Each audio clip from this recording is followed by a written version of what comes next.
All right.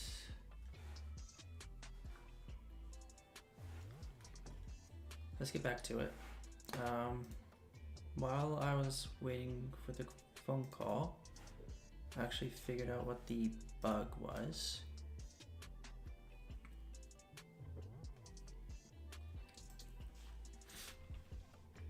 The issue is in the engine, we're not calling update on the children.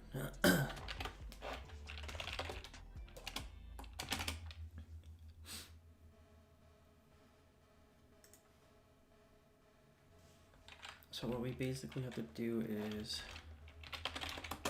equals drawable or update state drawables, which is drawable dot children. Data is data. Engines, signals, and signals.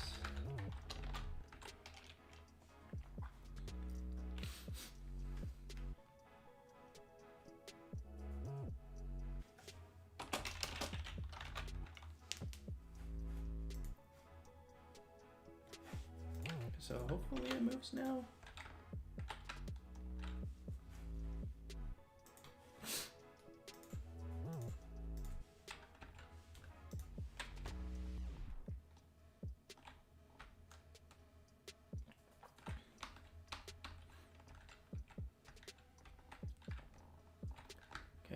It's moving.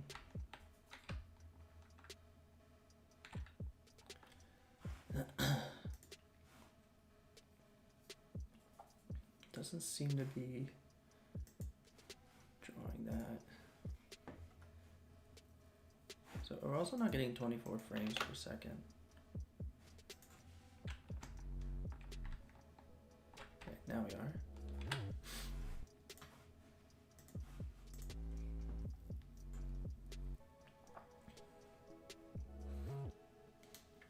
I think we gotta do minus tile size divided by 2.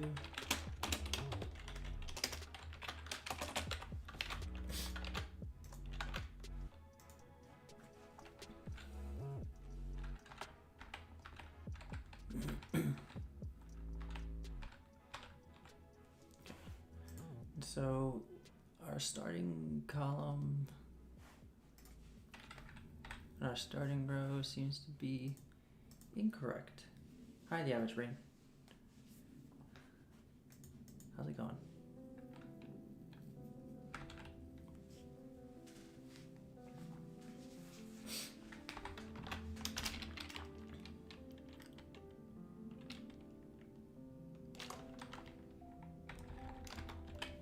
I wonder if we officially have to do +1 here.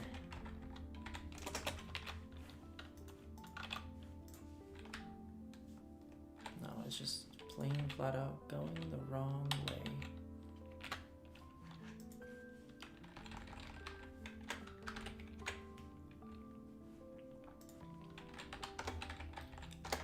Try this.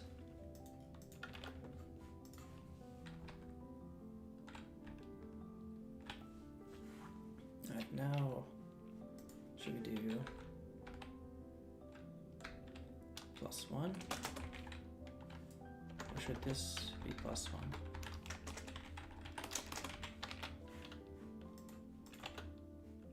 No, because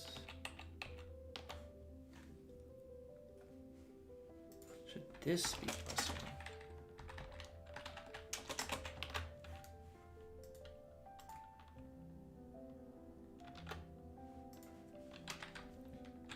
No. All right, fine. +1. +1.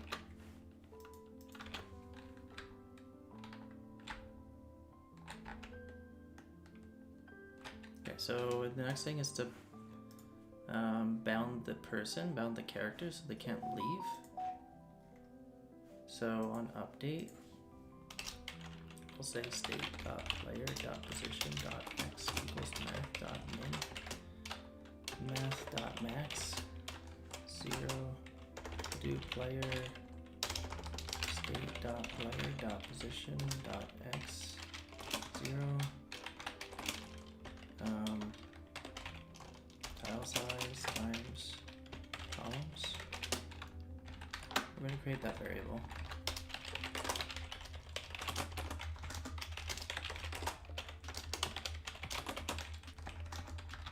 Make these both 1,000.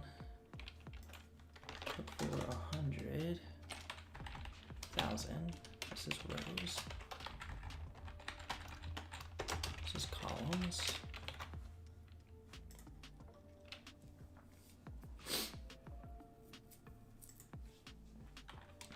And then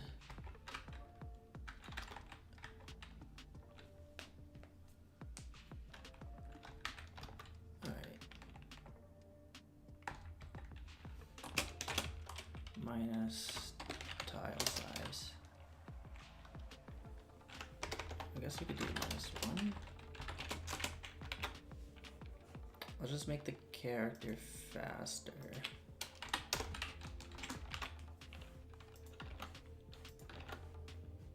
So the X is bounded. 1,000's too much. Let's not do 1,000.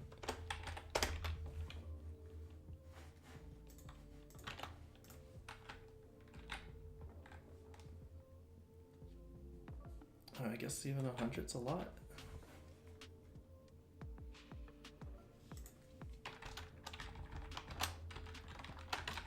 Here's the Y. Y. Rows. We'll just make it 20 by 20.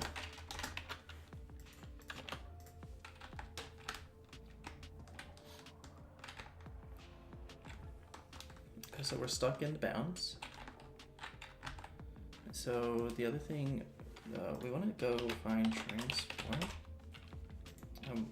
I think it makes sense to just call this camera.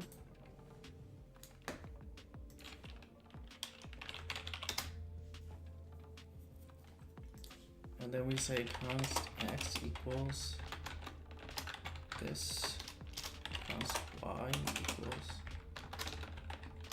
this. How was the interview? I thought it went well. This is a recruiter, and basically just explaining the job, like where it is, what they're expecting. This one's fully in person, but it's only a 30-minute drive. Definitely better than what I had before. And to some extent, it seems like creating digital experiences. So I feel like this kind of feels the same as that. So I have an interview with the CTO on Tuesday.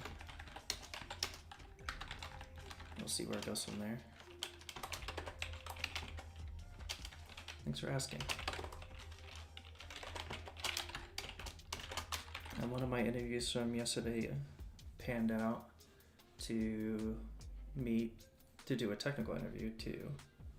So that technical interview is on Monday. And then another interview I had yesterday didn't pan out. The recruiter said that they were passing, but the CTO is still talking to me. I don't. It's interesting. I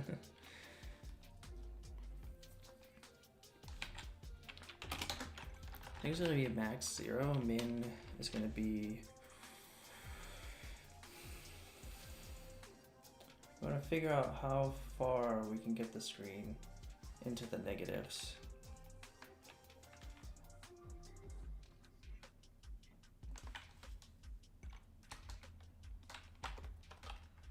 Maybe we won't do this yet. I just want to see if the X works and the Y works.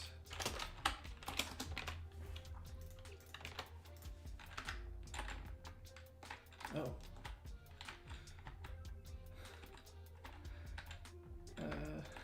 That's not right.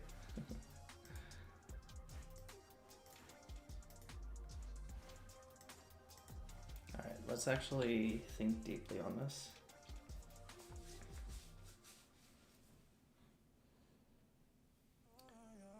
we don't want the X. So as a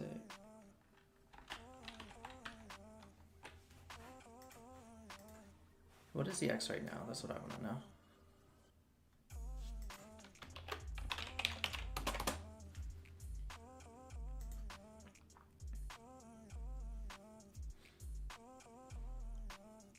It is positive, so I wonder if we need to do min. I have school on Mondays, so I won't be able to join as often. Alright. Yeah, you gotta go to school.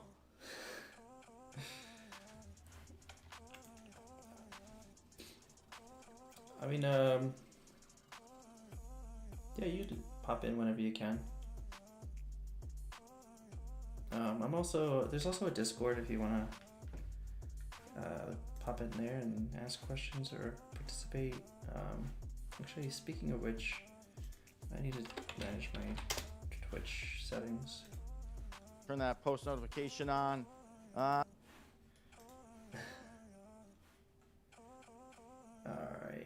give me a moment. Settings.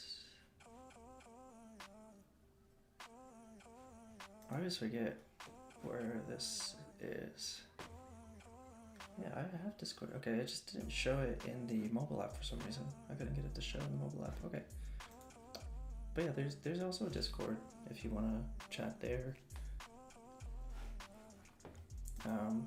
And I'll still take your suggestions even if you're not watching live. You can still watch it offline. Just let me know what might be helpful.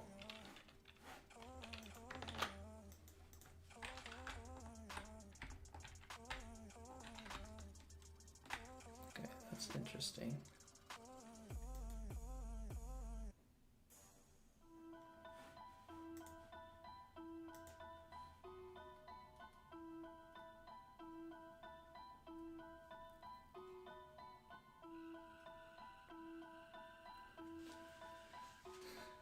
I appreciate you saying that, thank you.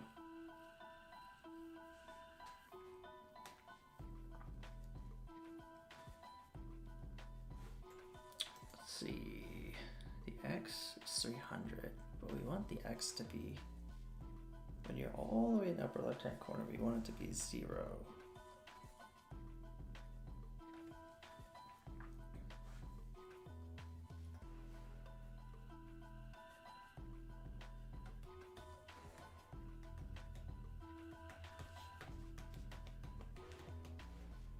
What is it actually? 300.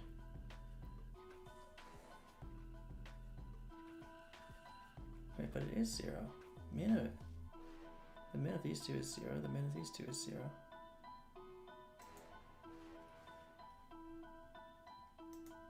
Is it just... it must just not be drawing it. So I do have to do this code. I thought we wouldn't have to. Math.max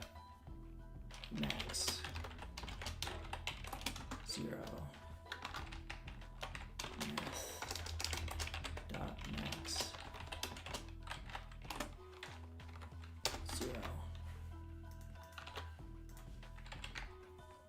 Okay, so we are bounded by the window and the map.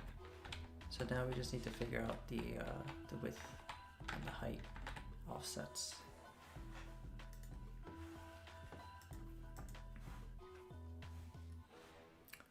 So we go back to the camera, figure out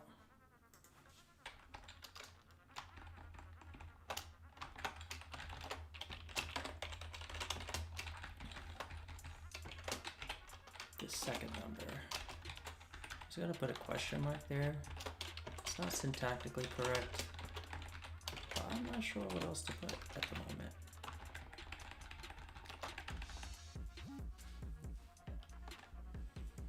So this is going to be some negative number. We're going to imagine that like the camera gets shifted.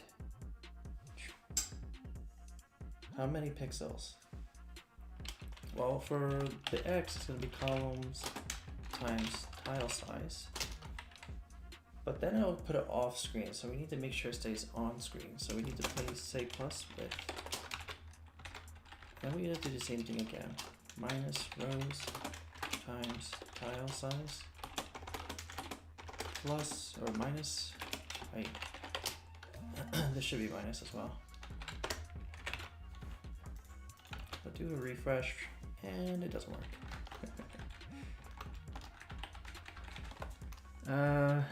Probably because we're doing min twice.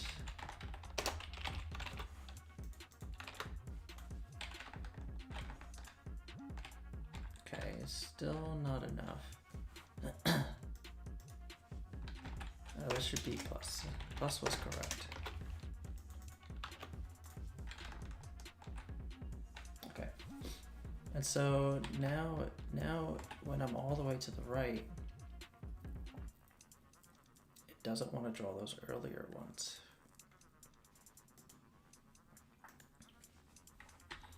So what we need to do is math.min.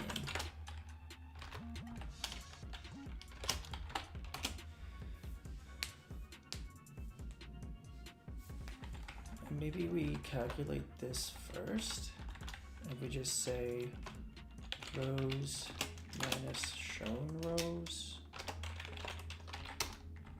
and we do this first, and we say math.min columns minus shown columns. Maybe that works.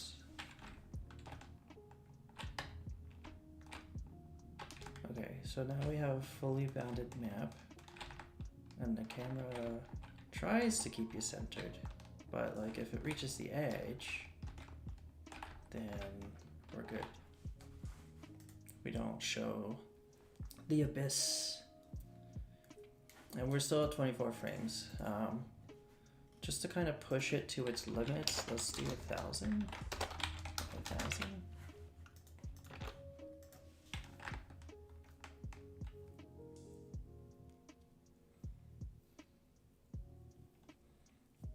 Oh yeah.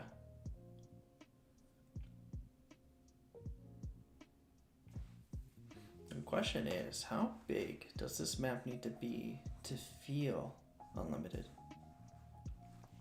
Because I don't know if I believe that Vampire Survivors is unlimited.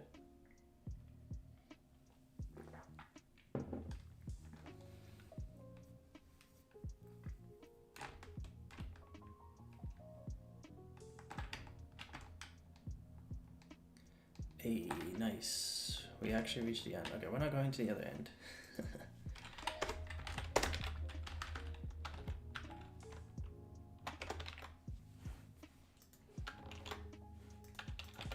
Okay, let's put clothing on our character. I think that'd be a very good decision before we get banned.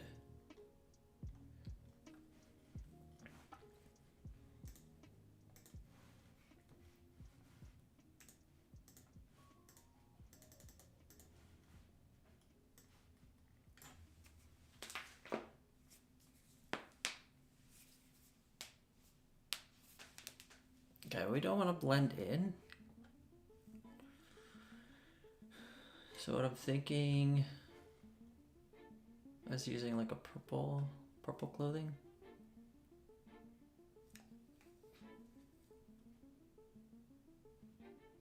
We could probably do this one. I guess these are just demonstrations. We could just choose to clothe the character and not have to clothe them. So 0, 1, 2, 3, 4, 5th row.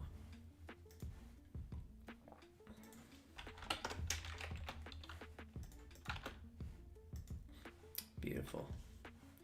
Stunning. Alright, so I'd like to understand why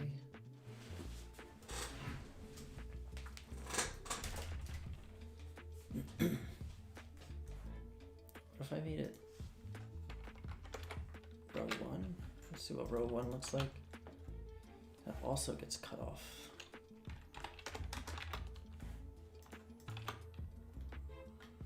How much is he getting cut off by?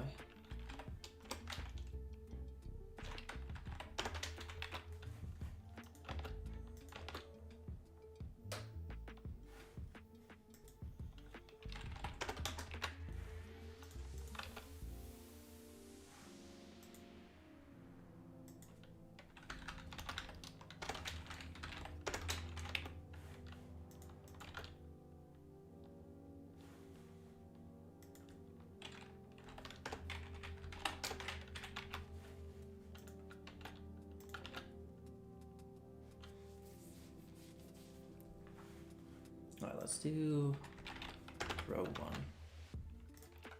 Column 1.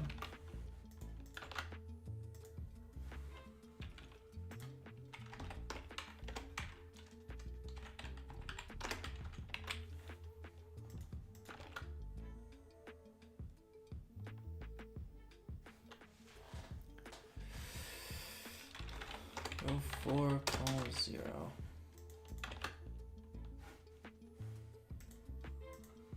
0, 1, 2, 3, 4, 5. 5.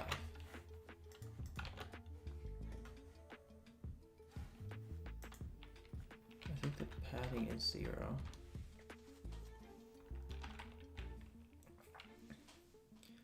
I feel like it's probably going to be a moment like this where we have to say padding right, which is annoying.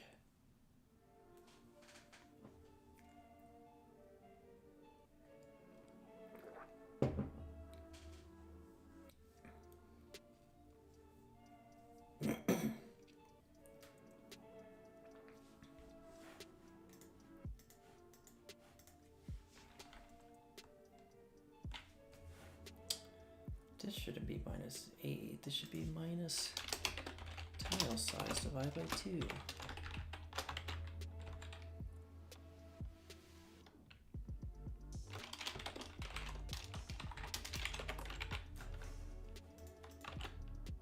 Nice.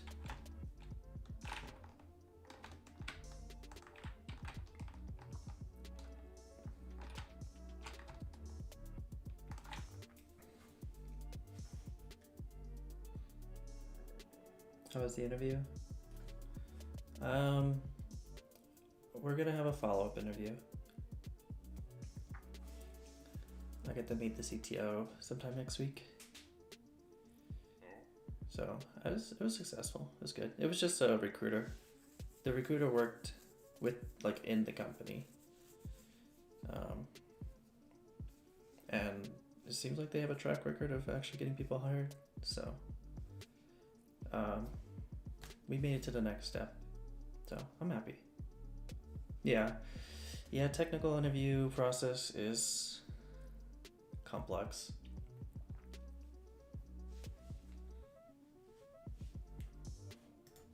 Thank you.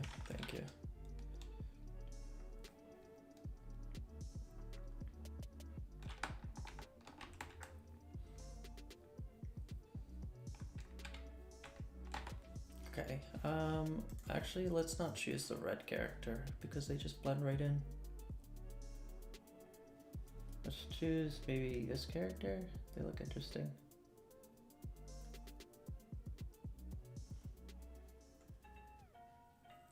I don't think we want to pick the brownish. It'll blend right in as well. So 0, 1, 2, 3, 4, 5, 6, 7, 8, 9, 10, 11. Let's go with row 11.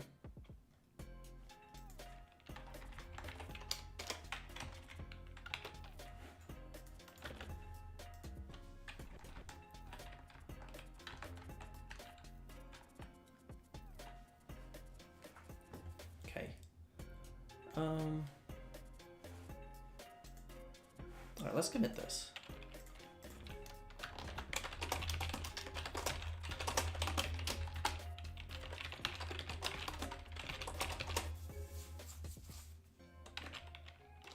There Character can move and camera is bounded.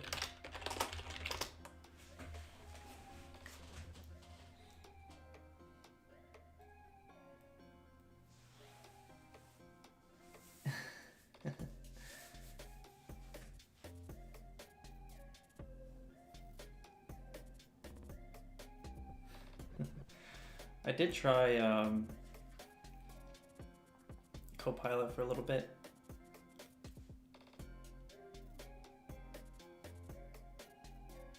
I don't know if I'm trying to think, like although I do think that AI could, yeah, I appreciate that. My like conflict in my mind right now, there's no comparison. My conflict right now is I wonder if people will find it more or less interesting. Is it more interesting to see AI integrated with everyday coding, or is it less interesting?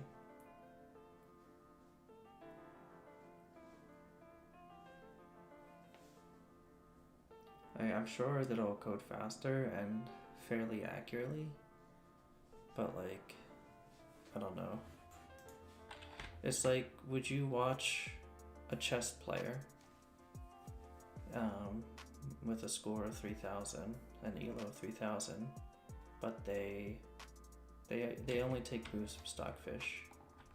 They just use the Stockfish API to get the best move for that position. Is that still interesting? Or is it completely different? That's kind of what I'm thinking.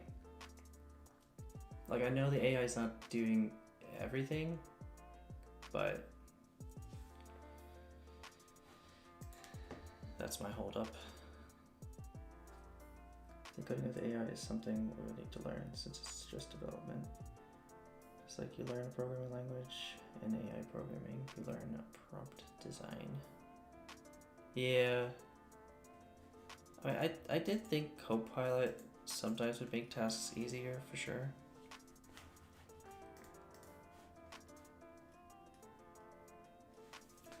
Number 1 on OpenRouter. AI assistant you can use in CLI and editor.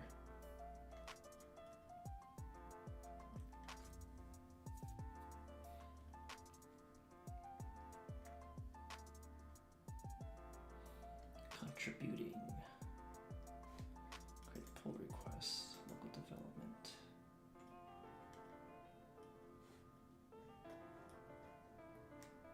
Wait, is it? Is it just a plugin?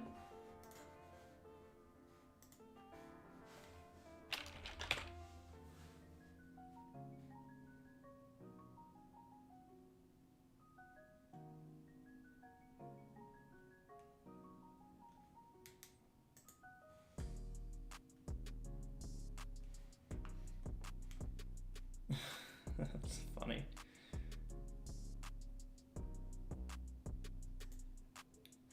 Alright, well, I mean, here he is. Here's Klein.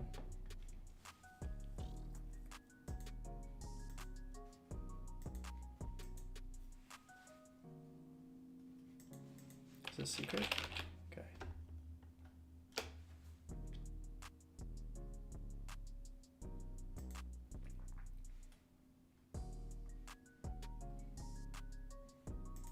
Which one of these is free?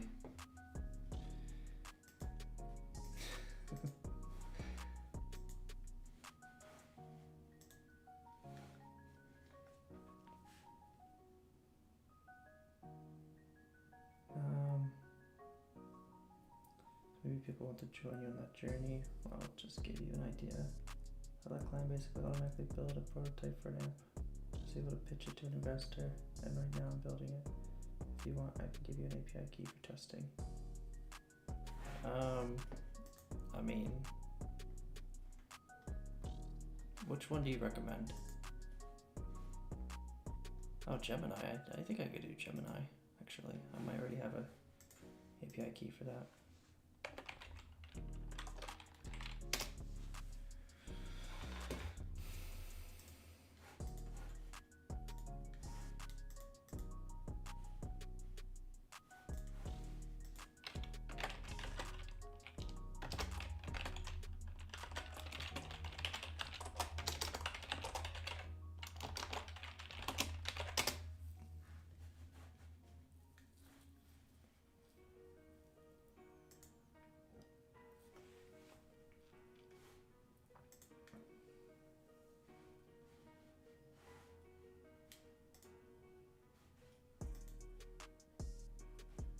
me a moment. I just need to figure out where my key is. I know that I have one.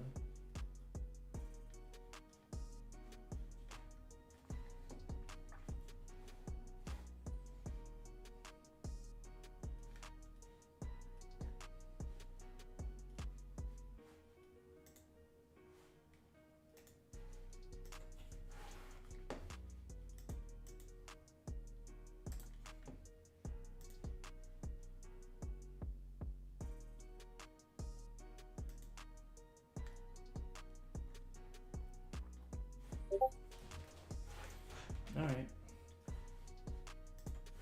Well, it's set up.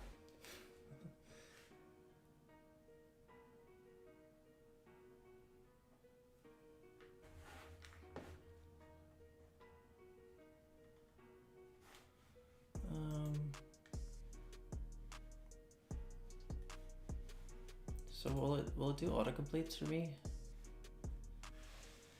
Can handle complex software development tasks with tools that let me create and edit files, explore complex projects, use browser, and execute terminal. After you grant permission, I can assist you in ways that go beyond code completion or tech support, or even use MCP to create new tools, extend my own capabilities.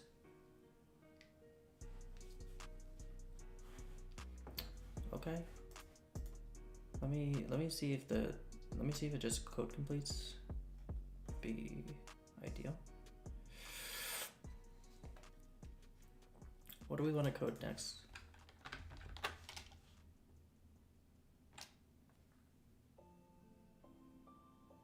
Okay. That's like what's interesting? Is it adding attacks? Add experience? Add enemies? Add menus?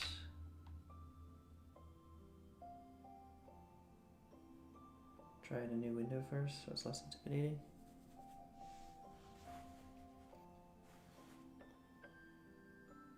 Alright. Assign as well menus.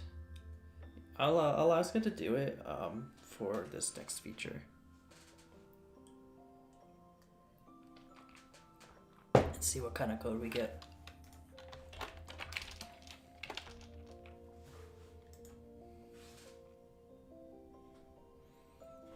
Add attacks. What else does it have? Do we have? Add health.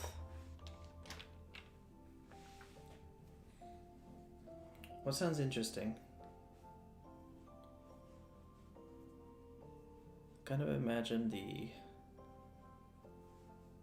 attacks would be a good start.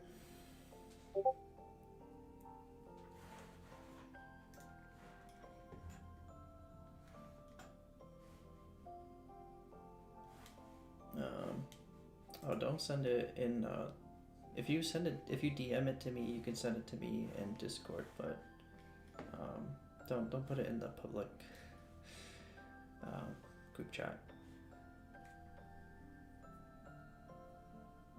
I wouldn't want like somebody to take advantage of your token. I think I'm fine with the token I have too. Let's just see if it works, you know. I appreciate that though, thank you. Okay, alright.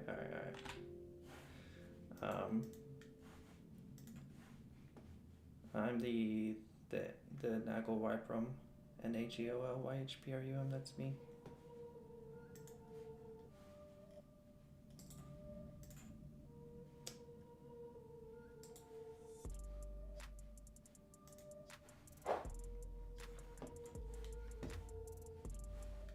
But yeah, I don't think you need to send it. I'll let you know. I mean, like if Gemini's no good, I'll definitely hit you up. But yeah.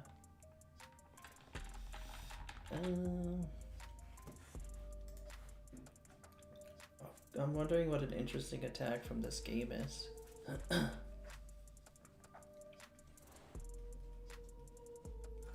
Maybe the Bible?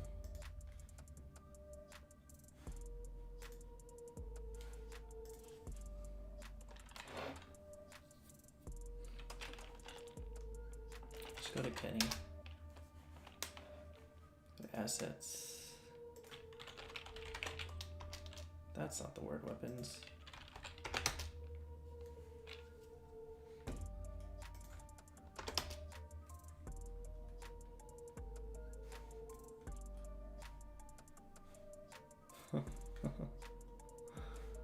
It would be kind of funny if it was just rockets flying everywhere.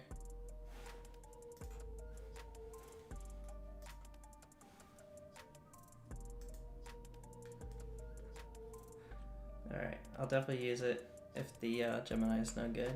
Thank you.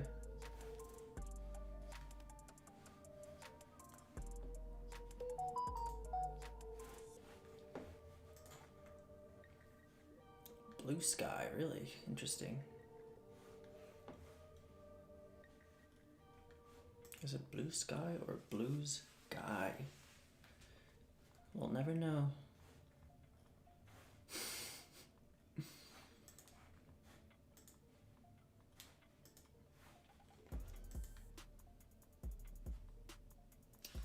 Alright, so let me just move my mic a little bit so I can see this prompt.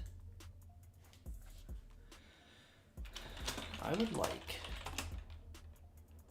to add attacks to my player every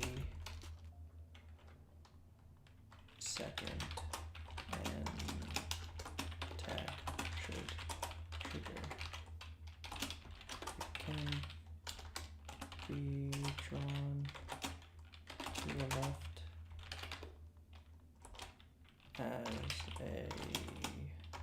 a rectangle. See, this is what, to your point, I have to like work on my prompt writing. I would like to add attacks to my player. Every second an attack should trigger. It could be drawn to the left as a rectangle. What did I choose? Certainly not the strongest.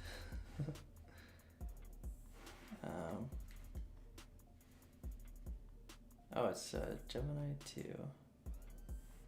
Flash. Hopefully that's the free one.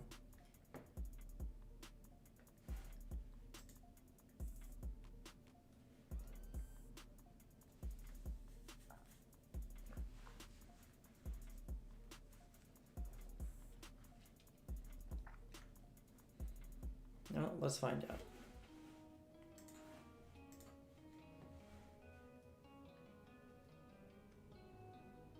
Ah, I see. True. Hopefully,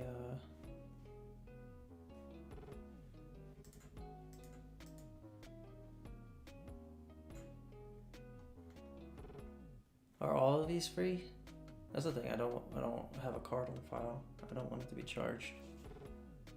I don't want to pay for something I could do for free. I know you gave me the key, so I'll just use your key if that's the only choice. But let me just see how this model does. Like, you add attacks to my player. Every second an attack should trigger. It can be drawn to the left as a rectangle.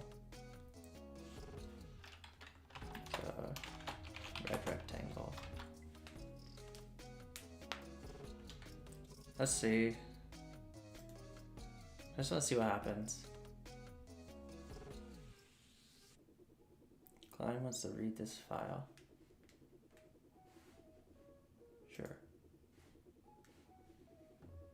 Okay, I have the content. Oh my gosh.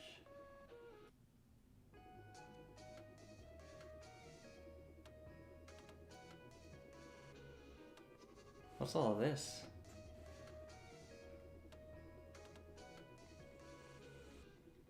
Here's the plan. Add attack state. Add a new property to survivor state interface to track the attack.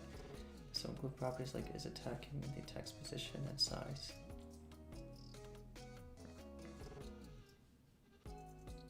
Why would you do it like that? You could just edit the original file.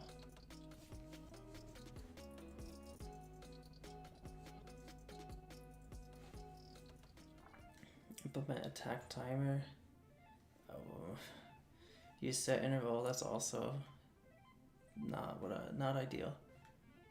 In the player's draw function, check if attack is attacking true. That's also not ideal. That's a survivor state attack.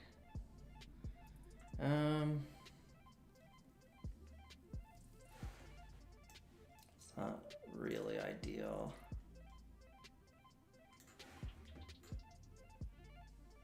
Definitely don't want to do an interval. Definitely don't want to do any of this.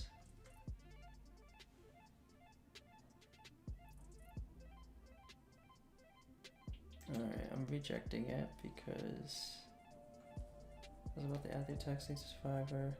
Do you want to proceed with this change? No.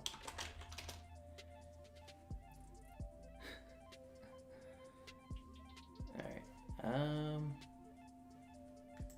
interesting.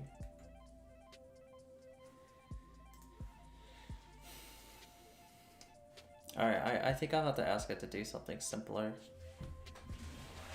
Much smaller. Because, this is probably bad first try. Can restore all stuff that's created via checkpoints along the way. There's a toggle for plan and act mode. It's often better to let it plan first, then switch to act. Okay.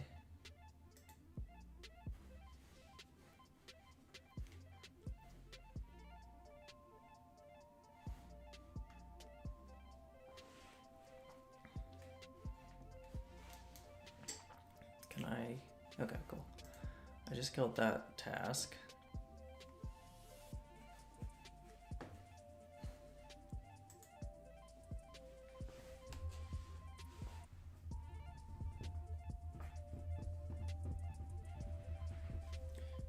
Is there something easier I can make it do? I guess I can add experience.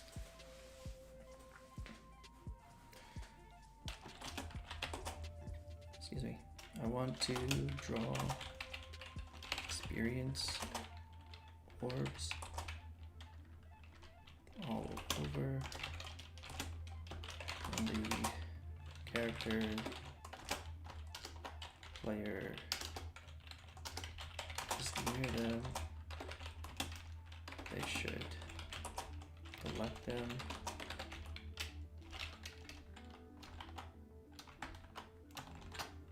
Colliding with them.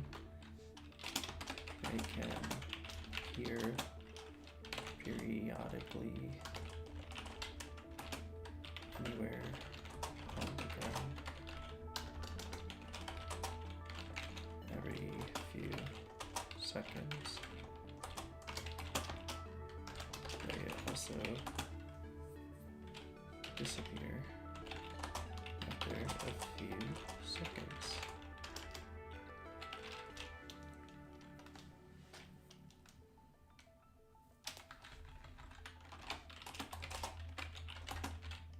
Green.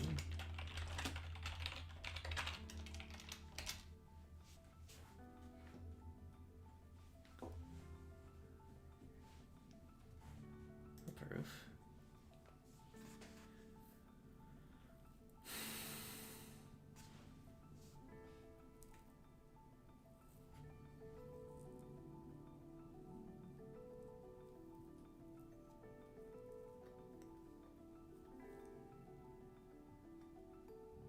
Okay, so just to read all of this, just to know if the plan is good or not. Game engine. The code uses custom game engine. Cool. Start drawable draw sprite sheet. Yes. Player tile map. Collision. There doesn't appear to be explicit collision detection. Yes, there is. This player's position is simply clamped within. No, it's not.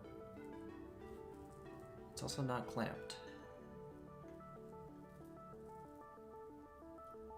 It's making a few incorrect assumptions. It's interesting because it's not looking at the engine file, because there is a collision detection right here. It didn't detect it. The player is not. I don't know what you mean by clamped. Oh, clamped. Okay, never mind. It is. Tell it that. While in plan mode.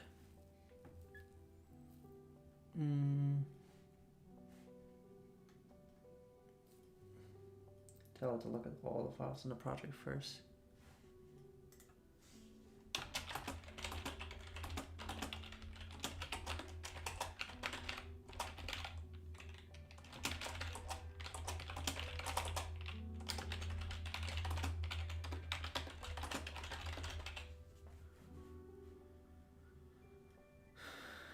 Alright, create experience orb class. Define a class. I already don't like the fact that you're gonna make a class. It's not what I've been doing at all.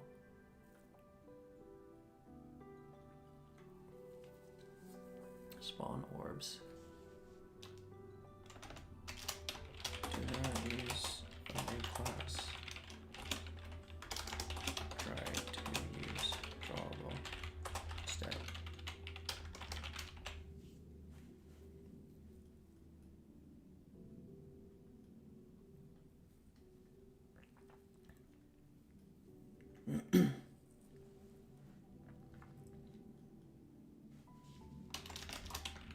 Don't use set timeout or set interval.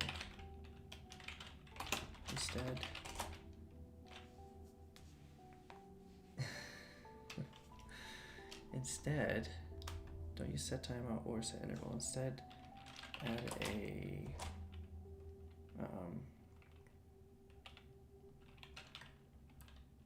value for unload.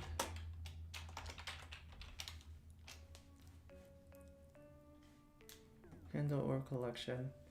You invested? Tell it to look all the files. Alright, integrate with existing game, integrate with the new experience or system with existing game. Before I start implementing this, I need to know how the game state is updated. Is there a central update function or updates handled? You can create new nodes in a new drawables update function. Call it experience spawner.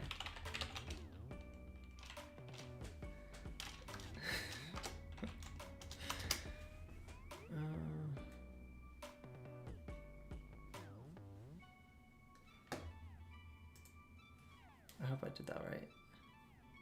The user provided feedback. Load all the engine files. Use drawable instead of new class.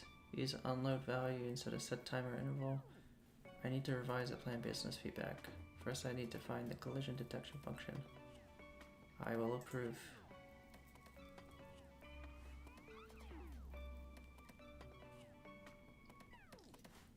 Okay, I found the collision detection. Looks like it takes two objects with bounds properties and calculates the collision. Yes. Now I can update the plan. Create experience orb drawable. Define a drawable for the experience orbs, including properties like position, lifespan, unload, experience value, and a flag indicating if it's been collected. Okay.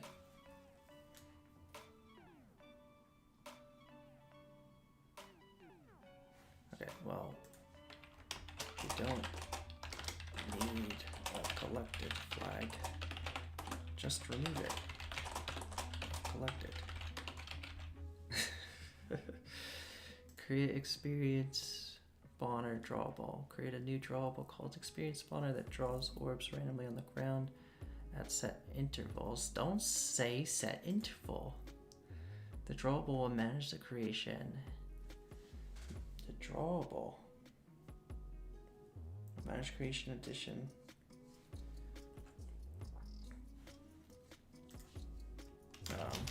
The spawner is also responsible. Is it?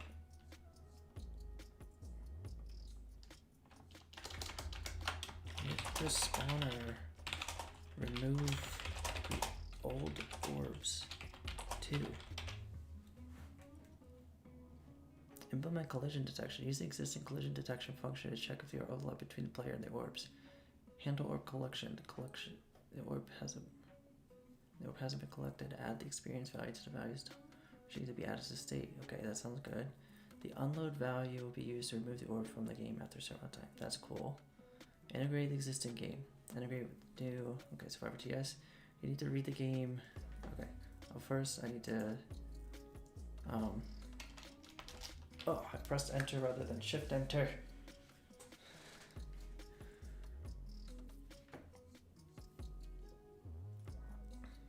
Alright, well, let's read through it one more time. Create experience orbs. Define a drawable for the experience orbs. Include proper select position, lifespan, and experience value. Cool.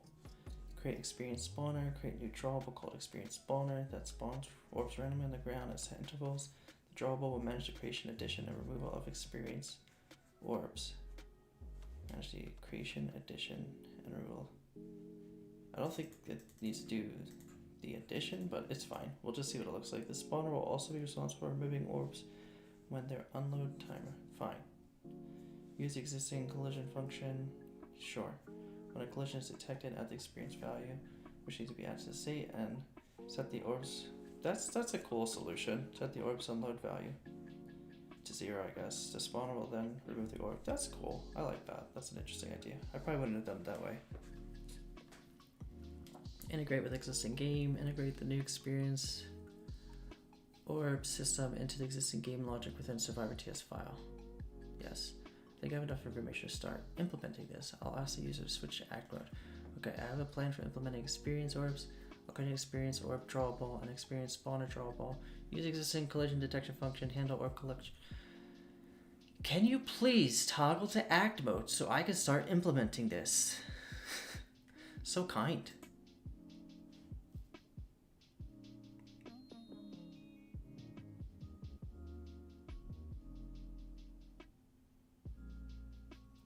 Alright, let's see what you did.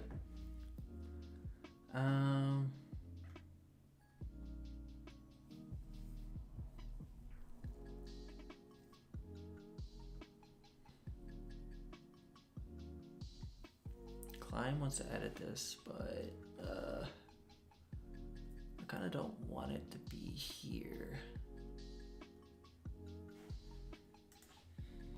Can you put new types into types.ts using the survivor namespace?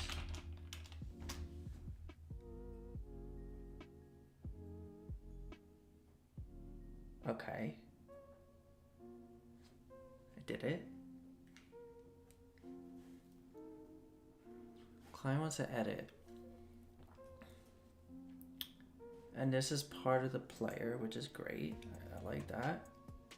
Alright, so client wants to edit this file. Player position experience. How do I approve? It's just save? Okay, I added the experience property to Survivor state. Now I need to fix the error in Survivor TS that says experience property is missing. Yes, exactly.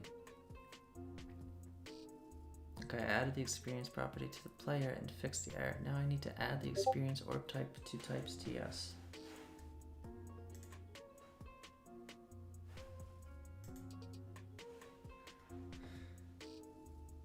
Okay, I'll check those out later. Thanks for sharing those.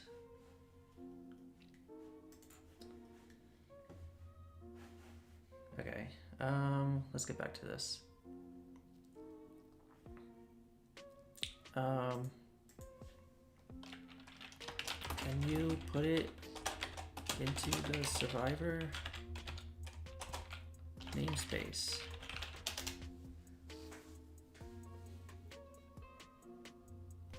Bro!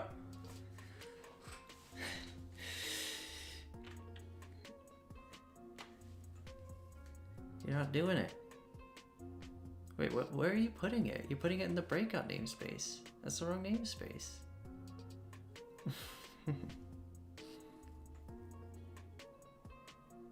Alright, I'm just gonna do it.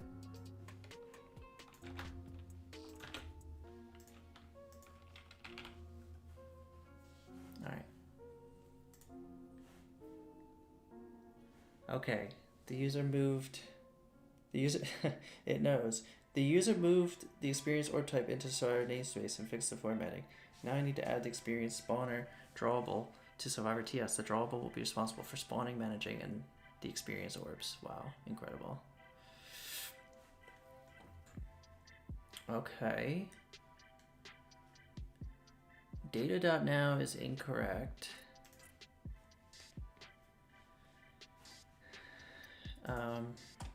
It should be state.now, not data.now.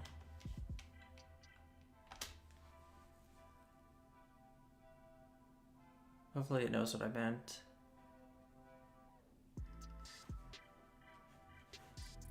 Okay, and then you didn't create the type.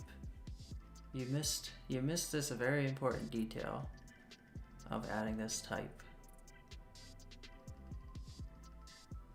But that's fine. I'm not gonna. I'll load after 2 seconds. That's an insanely low amount of time.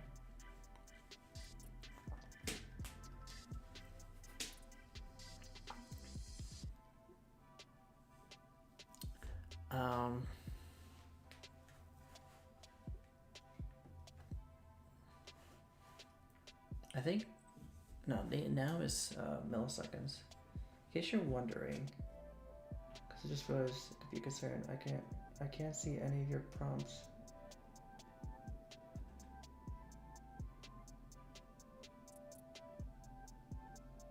I can't see any of your prompts, and I wouldn't care again. I just wanted to share something I found amazing. I can move my camera if that's what you're suggesting. I don't know if you're trying to warn me about something. I don't know, just misinterpreting. So those $5 with the FAQ, or leave it be.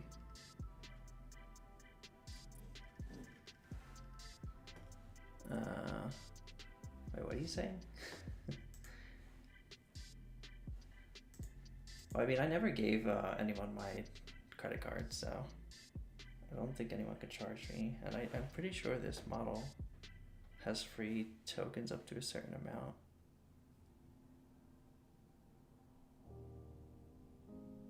Oh, okay. Oh, I see. Okay. Alright, that's good to know. Thanks for the info.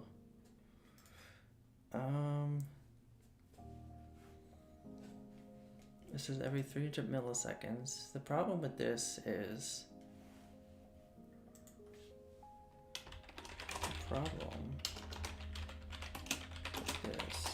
that the odds of the timer being exactly divided by 300 is impossibly low. Can you do something about that? Maybe keep a value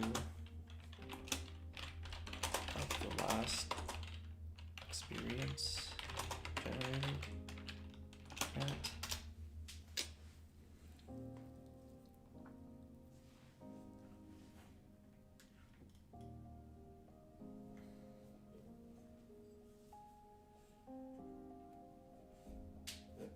Alright. Now we gotta look at this code and see if it makes sense. Spawn interval is 300 milliseconds. Got it. Take now. Now it's always gonna keep getting bigger. And minus the last spawn it. If it's greater than the spawn interval, we're gonna spawn. We're going to spawn somewhere in the tile map. The value of the experience is going to be random. It's going to unload after 2 seconds.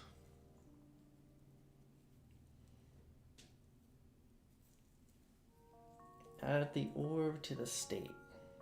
Okay, so state that experience orbs. I don't like that code exactly.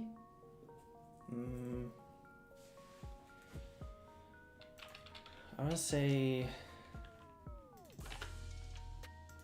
experience orb should already be initialized on start. Update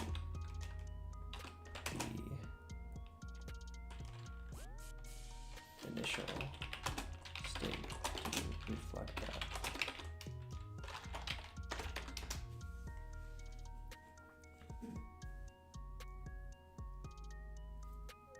Okay. So it's adding experience again and velocity again, which I did not ask it to do. So I'll hit save here. API failed. Too many requests. Okay, we've already hit our limit. Damn.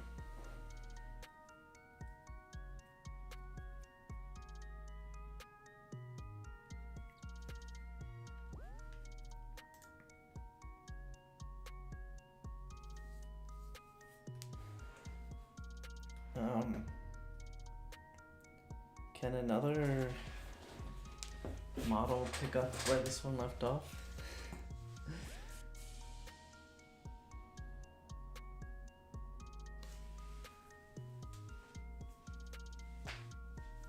Ah, I see. Okay.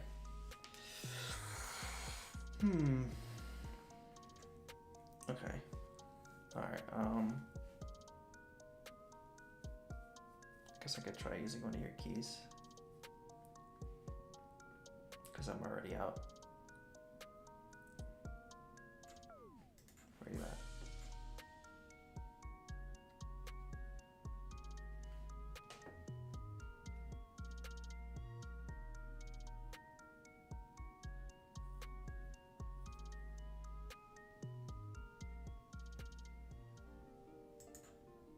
Oh, the models work well.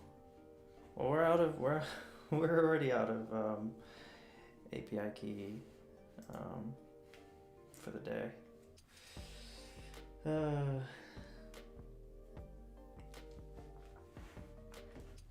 It seems really powerful. It seems really cool. I would just need to figure out which one I would want to pick to spend my money on. That'll probably be the main thing. I do see the potential though. I think it's pretty cool how it goes through line by line. No, I'm not ending. Is it? No, I'm not ending. I'm out of API keys. I reached my limit for API keys, and I was just trying out this new AI integration. I'm not done. It's really cool. I do see the potential. I will look into it more. I'll figure out which of the options is cheapest, because I think that's what I'll prioritize. Okay.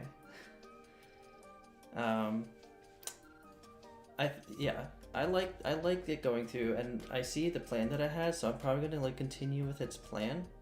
But I'll definitely do more of this AI programming in the future. I think it's pretty cool. Thanks for sharing with me. Maybe I could take a look into what's that other one? I always forget what it is. Cursor. I guess Cursor does the same thing, right? Cursor just lets you pick a model. Pricing, where are you? 2,000 completions. I wonder how many completions I do in a day.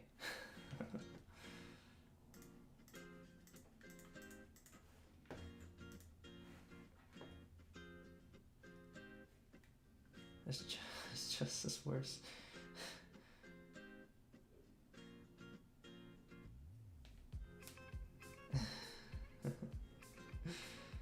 I'm glad you're enjoying it, the Average Brain. I'm glad you're here. Hesitant at the beginning. Hope you enjoyed playing around. I thought it was enjoyable. It's like funny enough, I do enjoy code programming, pair programming. I said I don't know what's wrong. Pair programming, where you're kind of like watching over the person who's actually coding. It would be interesting if I could find some kind of voice integration, and so that I can just actually like speak to the robot, and it would just do the things that I'm asking. It's still not like something that a non-programmer can do, but it seems really convenient because like I actually have like issues with my wrists. Like I have borderline carpal tunnel, which is why you hear me like cracking and stretching my wrists all the time. Windows plus H. I'm not on Windows. I think Mac does have an option. I mean, I could try that. Maybe what Mac does. But I'll have to figure it out. But it would be interesting to just have a conversation with the bot and just approve things.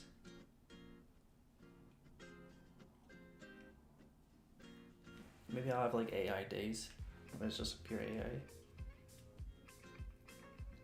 It's basically like, also like I think about it, it's almost like I'm just doing code review. That's all I'm doing. Just reviewing code all day. Which is interesting. Alright. Probably also MCP servers for voice interpretation. Heard about Whisper once, but didn't look it up. Okay. Alright.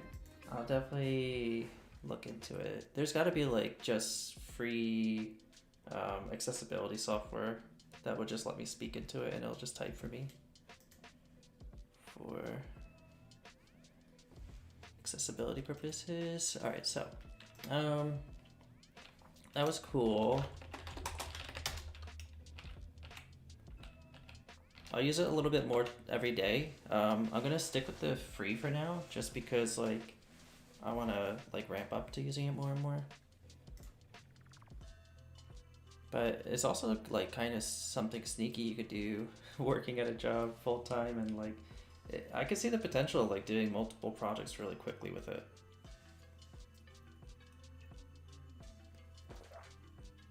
Because it navigates all the files for you, writes the code, does it step by step. Wait until you test Claude again. Building a full stack application for me with AI, API, validations, React interface, and everything. Alright. I let it work automatically on auto approve and just come back to start. Wow, okay, interesting. I would have to really improve my prompt writing, I think.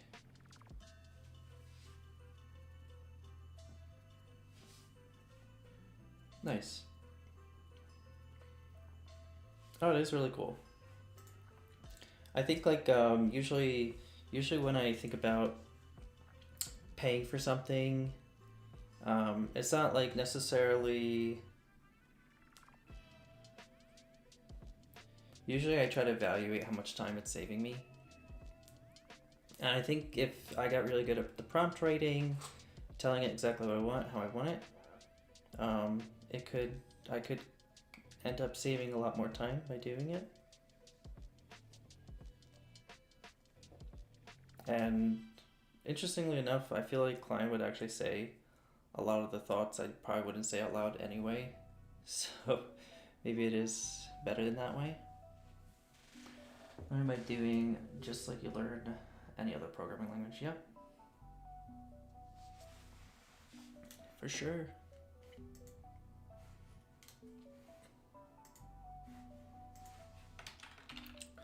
But yeah, for now, let's just get back to it.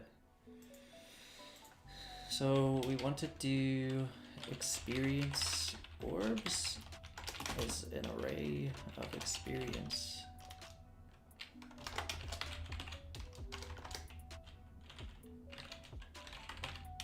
Orb. Oh, because I'm in the wrong context. Survivor experience orbs, excellent. Let's go find that spawner. Spawner. Oh, we never made it. Damn. That was some good code.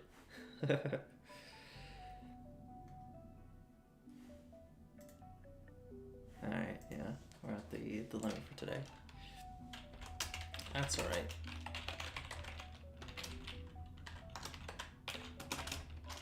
Drawable. X is 0, the Y is 0. It even knew that X and Y is 0, which is pretty cool.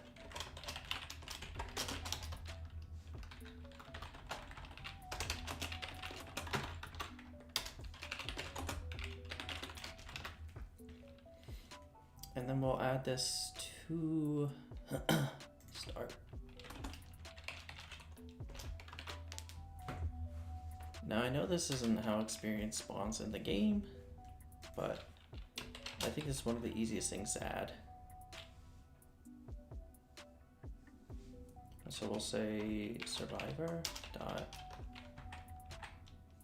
state. And we'll in here, maybe we'll say experience is orbs, and then last spawned at is a number. Yeah. Go to survivor. So we'll say this is something they didn't do. Const experience spawn rate equals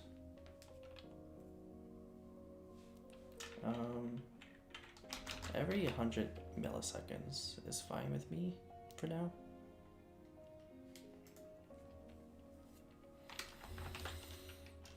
And let's say const diff equals state dot experience dot last spawned at, and then we gotta do state dot now minus if should spawn. It should spawn if that is greater than spawn. Is it?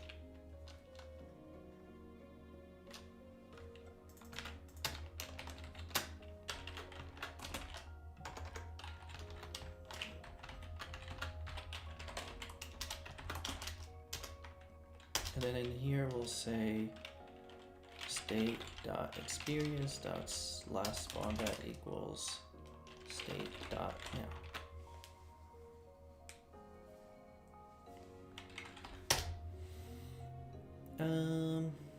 And so we need to actually, we didn't do this.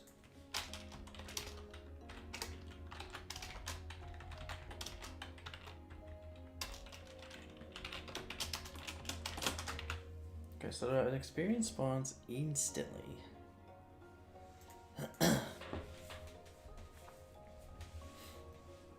So we'll say const orb equals this, and we'll say survivor dot experience orb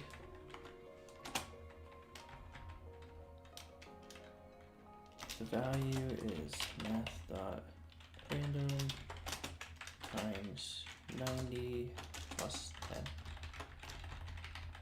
and we'll floor this.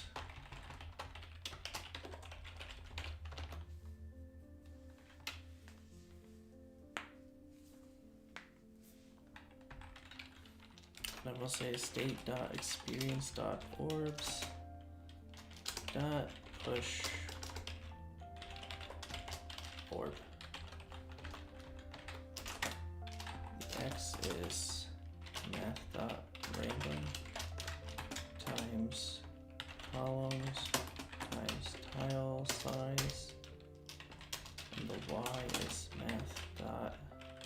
random times rows times tile size. And then we're gonna call it expires rather than unload. This is also, I believe, not a mechanic of the game, but we don't want to overload the system with too many.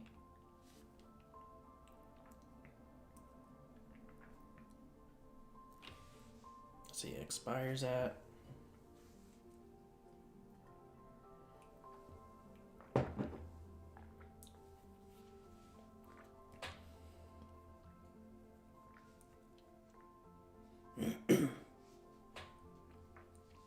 just thinking, it's gonna be state.now plus 10 seconds.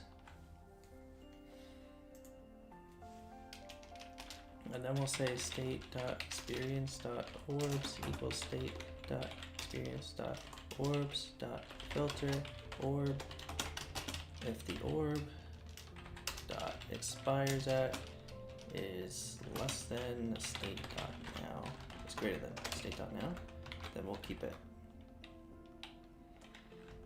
And then this is going to have its own on draw. Sorry, just draw.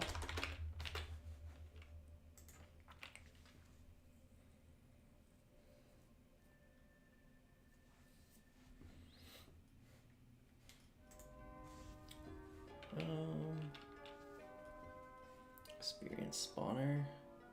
We already added it, which is great. And it is last, so we will draw it on top. Okay, so on draw, we're gonna need the state.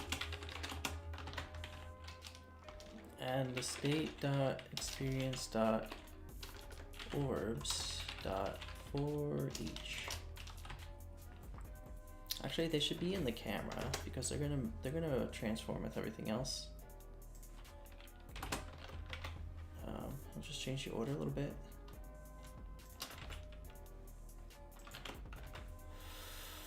Orbs are for each orb.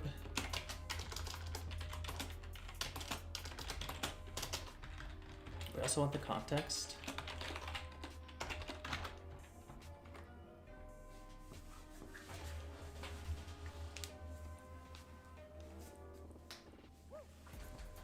And we'll say context.fill style is blue, context.ellipse, it'll be, we'll put x, y, we just don't know what those values are yet. The radius is going to be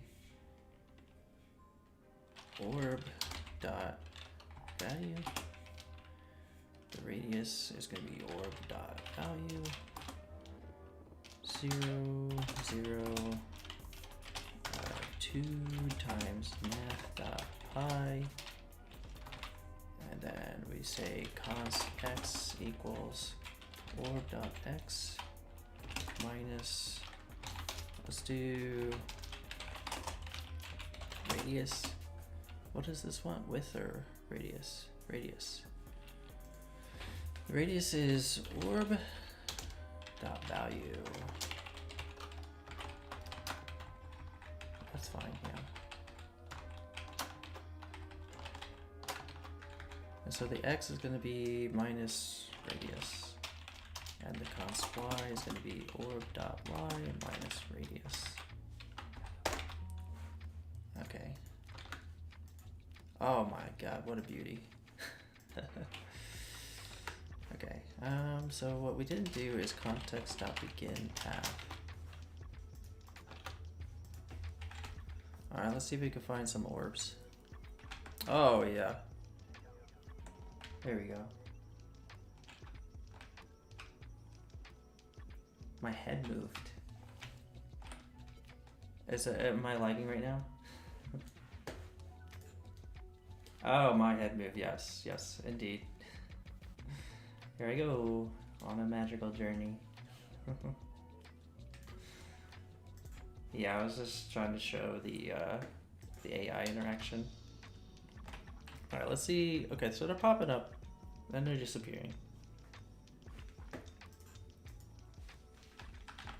I wonder if we should divide by 2, because they're fairly big.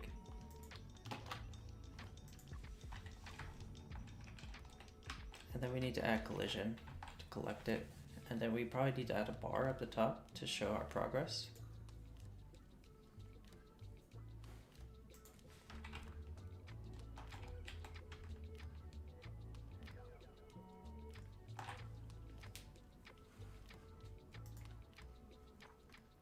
So maybe in here.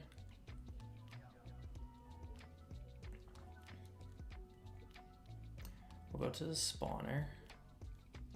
Since the spawner is pretty much already going through all the orbs.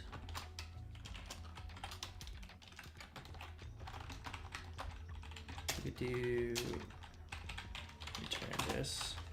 Here we could say like if the player is intersecting. I think that would look pretty nice. What does collides take? A rect and a rect.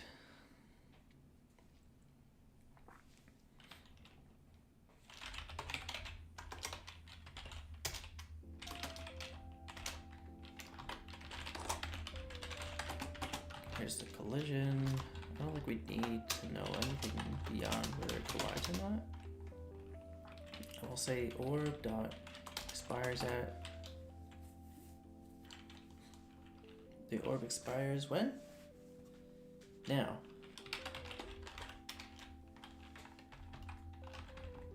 Okay, yes. And then we say state dot experience plus equals orb dot value.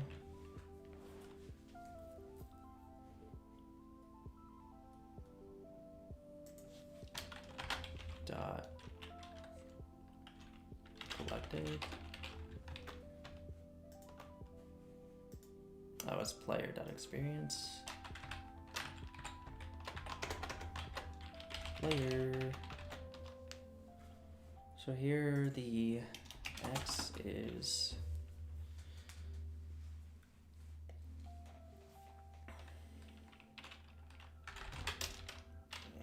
do const radius equals orb dot value divided by 2. And then we'll say X is orb dot X minus radius. Y is orb dot Y minus radius. And width is radius and height is radius. Cool. All right, let's see if we can collect these.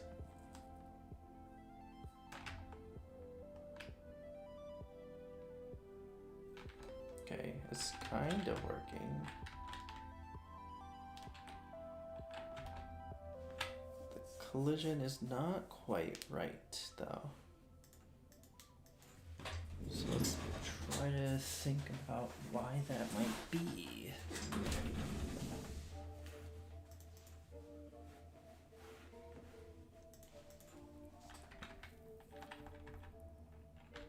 Because we need to multiply by 2, of course.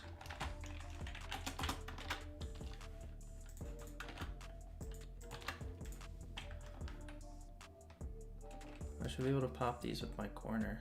Okay, interesting. Well, I didn't.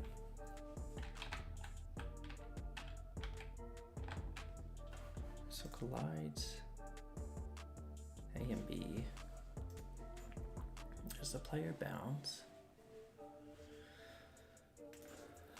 And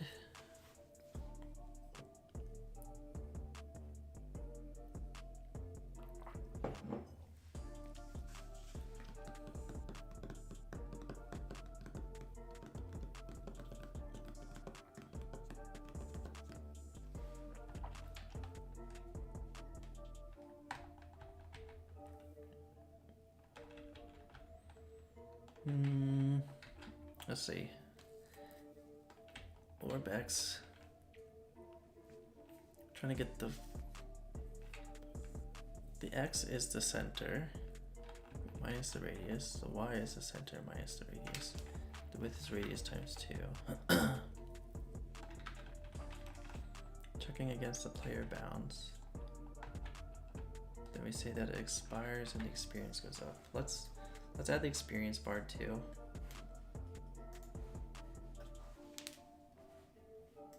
We'll say level at when do we level?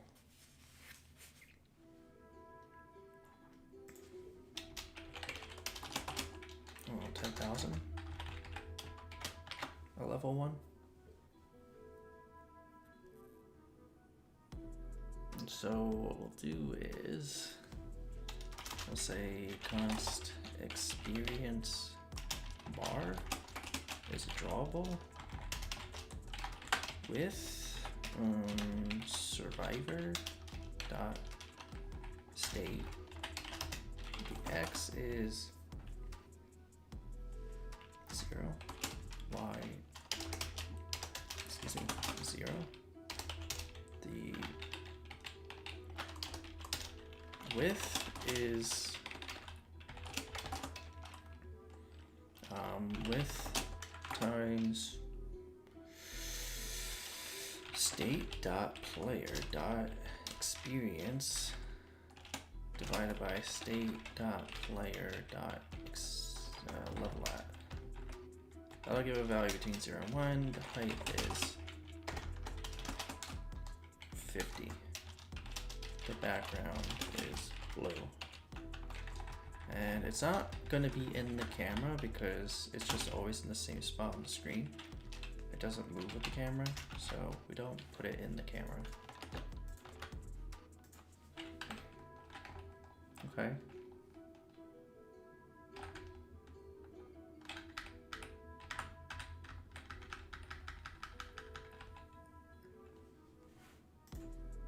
What am I missing?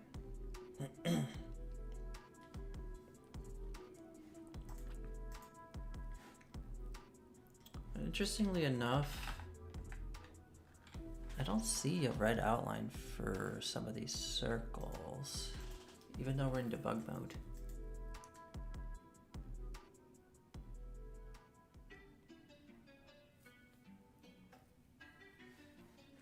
I wonder why that is. Oh, I know exactly why that is, because we explicitly drew these circles. What playlist are you listening to? Give me a moment.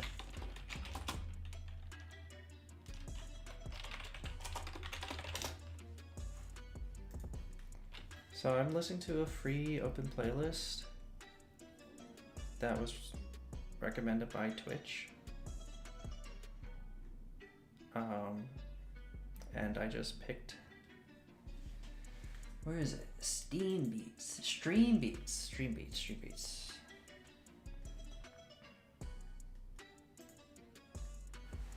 I'll give you the link if you want them. I don't know if you like them, but just assuming if you are asking that you're enjoying it. Some of the songs go a little hard, so I just removed them from the playlist, but these are royalty-free songs that you can use in your streams. I just didn't want to be, get less viewership because I was playing whatever music people don't like or Twitch doesn't like. So I just picked some hip-hop and I picked some ambient, and that's what's playing right now.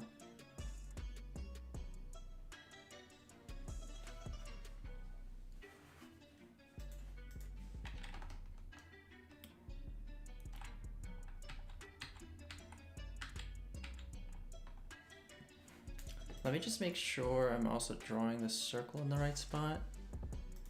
I hope that answers your question. I mean, if you want other options too, I'll put a link.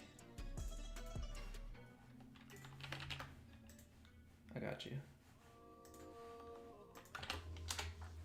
This is where I got that link. And it's basically just a Google Drive, and you can just download an entire folder of music, play it, and whatever you don't like, just delete it. That's what I've been doing.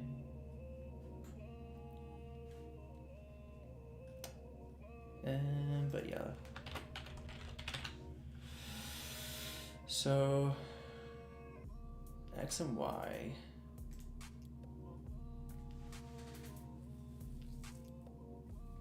Can't see the code to music with lyrics. Yeah, no problem.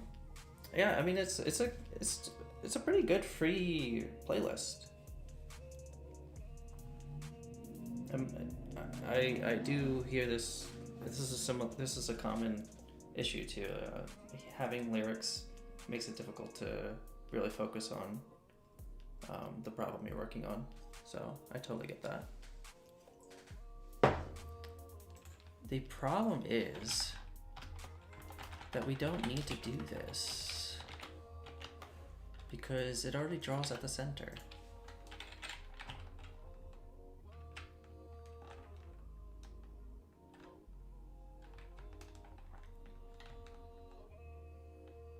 This is like Agario right now. Like, we're literally playing Agario. And I don't know if that's a game that anyone even knows about. Maybe I'm just like showing my age. The more experience I have, the bigger I get. But also the slower I go. That would be a fun game to make. Oh. It would probably also be interesting to show how much time is left on it. That would be next level. And maybe you get less experience based on how much time is left.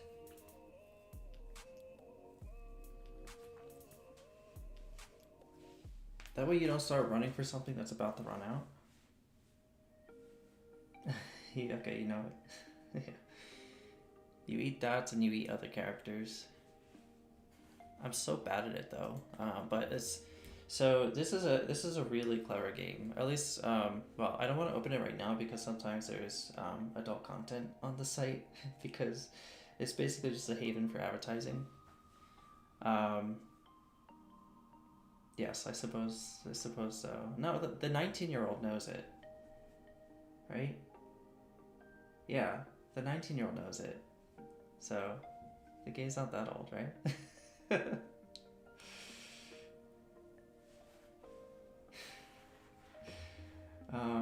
Kind of like a flash game, fishy. It used to be a flash game, but it's interesting because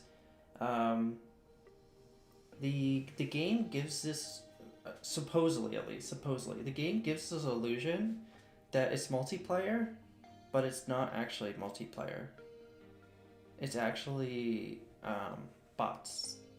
And so you think that they're like spending all this money on infrastructure and all this money on like servers and networking, but they just wrote some smart and dumb bots with like names that look like usernames, but also they have the advertisers. And the advertisers are usually huge, and the advertisers are usually the ones that kill you. And so ultimately when you're playing that game, you're actually just being like passively advertised to by the people destroying you. And that's how they make their money. Kind of crazy.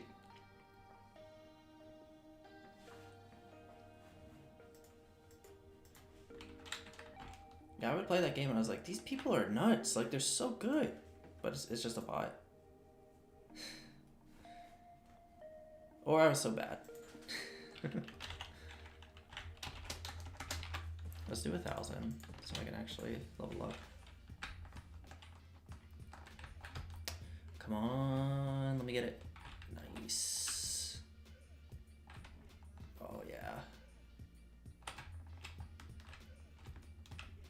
Where are you? Oh, don't time out.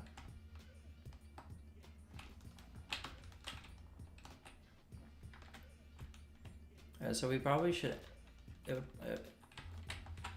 I think what I want to do is like make these bars. I want to make it look cooler.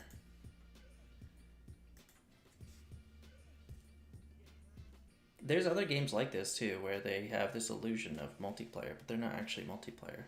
It's just like different AIs that are they even like intentionally like programmed an AI of a disconnected person, and so that you see these dots that are just sitting there, and you're just like laughing at them for getting DC'd, but it's actually the logic of the bot is to pretend that you're DC'd. So like they actually thought of everything.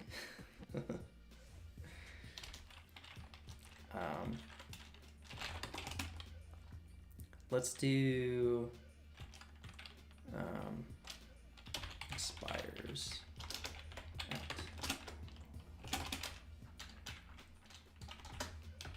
10,000, and we'll do const hollow color. How do you spell hollow? That's how is that the word hollow? Is it hallow?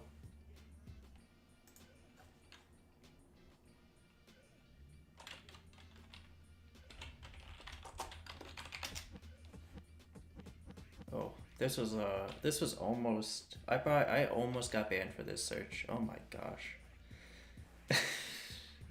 How do you spell hollow? Okay, H. Jesus. Just instantly banned. I typed the most innocent search. Anyway. Red, green, blue. Oh, we're gonna do a 1 there. Solid color.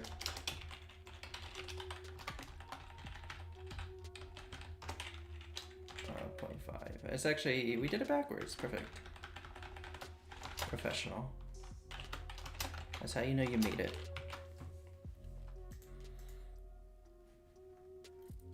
What is hollow color? What is solid color?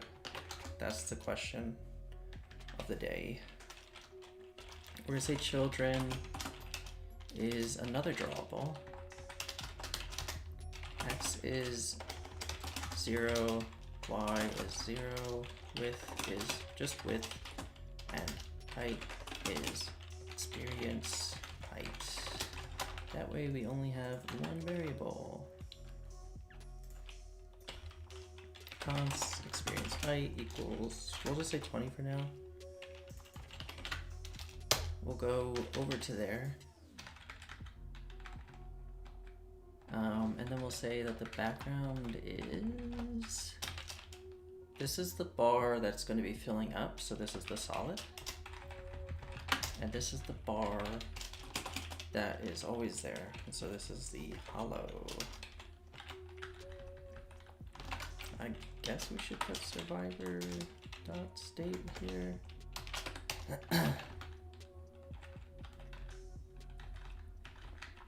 Oh, there's no comma.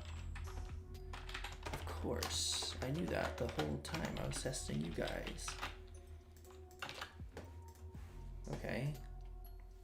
And then what I also want to do is add a timer for these experiences so that like the circle kind of like times out. I think it'd be sick. I feel like it would be hype too if you just like get something right at the end of the timer. And maybe it's like even better if there's less time, or I don't know, maybe it's worse if it's less time. I don't know. I think if it's better when there's less time, it's more hype. Like you get more experience if it's about the timeout. If it's like the last like second and you get it, you probably get like double experience. That'd be sick. That might be like the worst idea ever, but it just sounds so funny. But let's just do this first. And so we're gonna have to do 2 begin paths. We're gonna have to do 2 fills. We're gonna have to do this fill style here, which will be hollow color. And then we're gonna have to do it like this. Let's just break these up a little bit.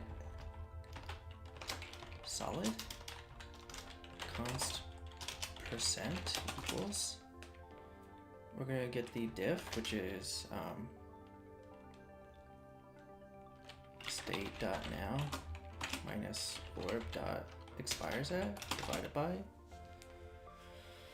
expires at, and then we gotta use this here so they always match.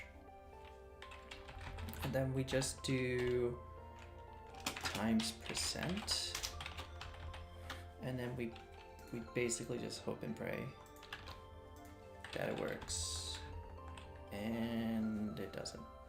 Oh, look at that! It's doing the opposite of what I wanted to. I kind of want it to look like a clock. That's the intention, at least.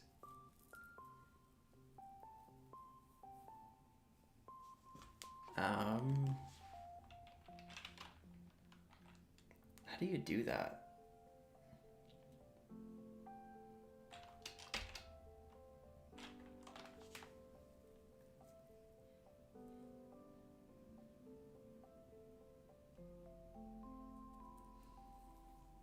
How do you make the circle go to its center? Do I have to do a line? Do I need to do a close?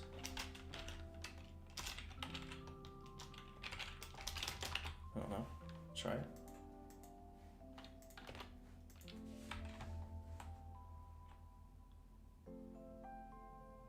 Where are they?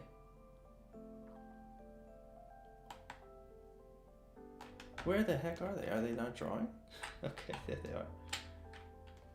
Okay, it's definitely not looking good. How do we get a clock effect?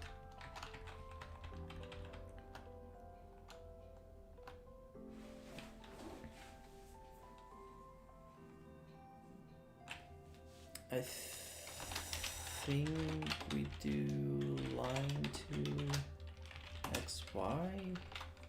I don't know. Oh, we want the percent to be 1 minus as well, because we want it to start out full.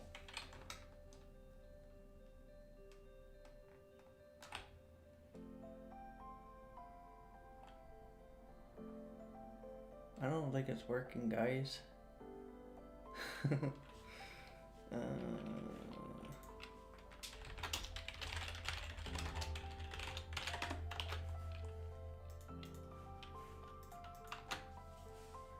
Okay, well, it definitely should not be greater than 1. So that means we did some math incorrectly. State.now. Okay.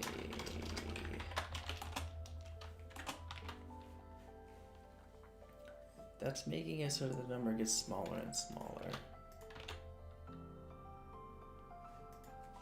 which makes it get bigger and bigger. Come on, I need a big one. Oh, yeah.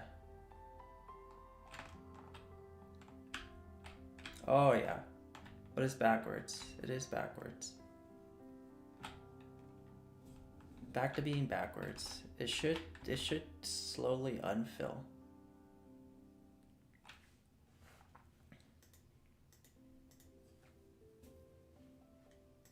So maybe this was correct. And let's stop printing, please. Oh yeah, I already saw it. It looked incredible. Look at that.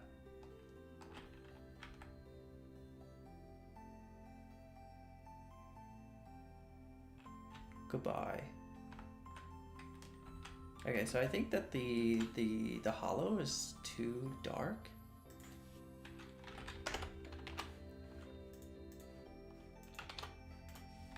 No, that's too light.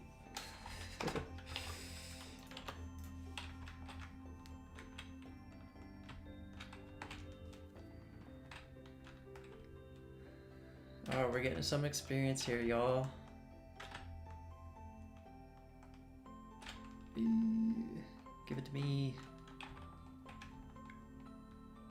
Oh, I want that.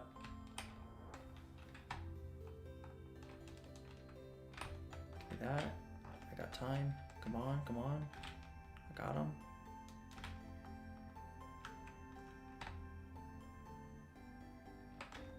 Oh!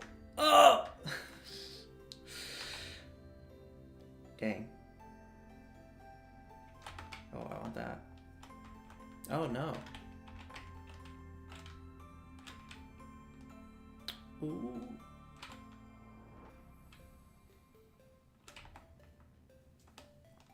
Oh, do I have time? Nice. Oh. Oh! Come on! Oh, I don't think I got it. Alright. I'm gonna commit what I have.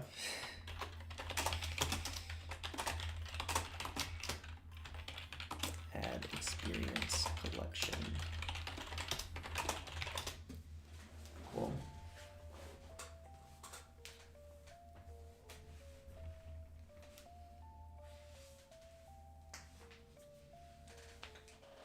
Just so you know, the average brain, I'll be on for another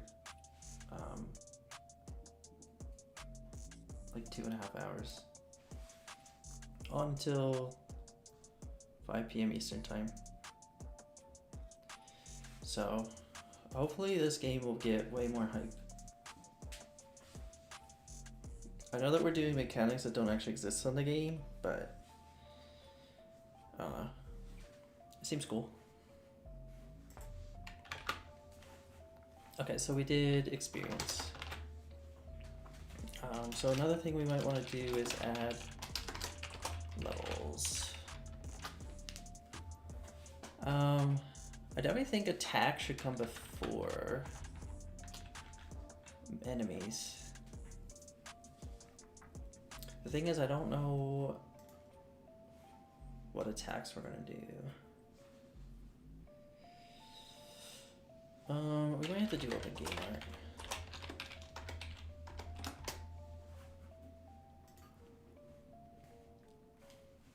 Let's just see what happens if we just type attack.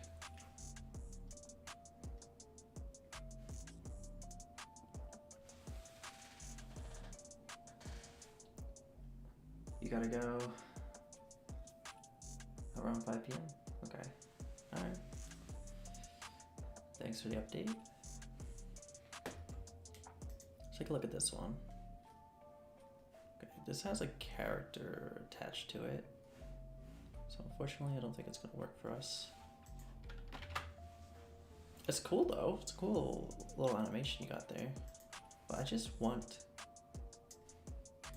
the raw attack. I don't want...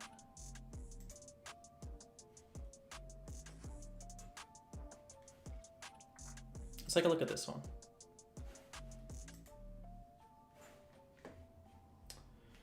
Downloads, hit animations.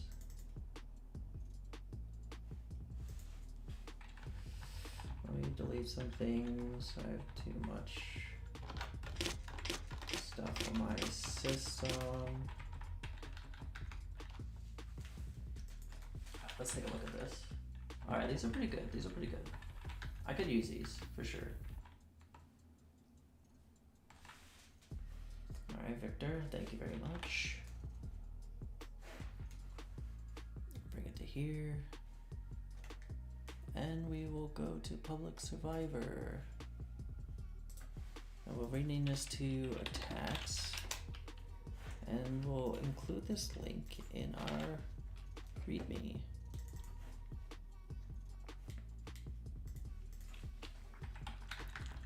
Ideas, assets, Survivor. Excellent. And so the one that I liked the most, we might do those. Blood is interesting. I like the idea of blood. It's an attack, but I think it's interesting to just have blood spraying everywhere. I think that's a cool idea. We might end up doing that at some point, but this is the one I want to hit 6. This is an attack animation that goes, yeah. I like that one. This one's pretty cool too.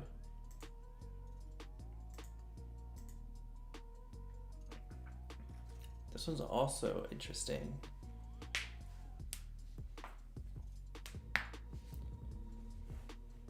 Alright, so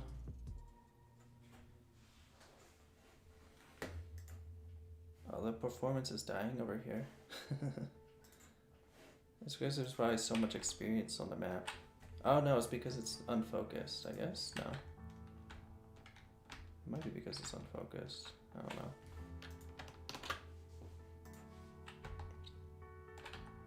No, it was definitely because there was too much experience.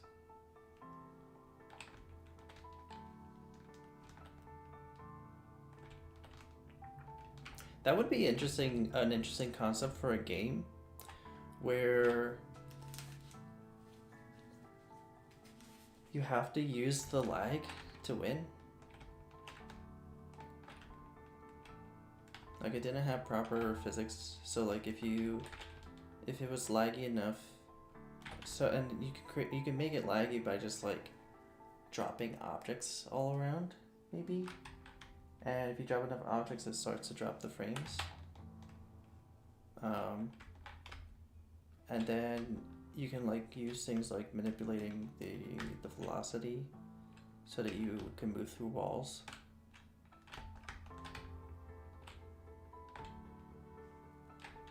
I don't think we're gonna do that here, but it's you know, if somebody makes that into an idea, let me know. I would want to see how you do it. How do you market it? That's the secret. It's always the secret.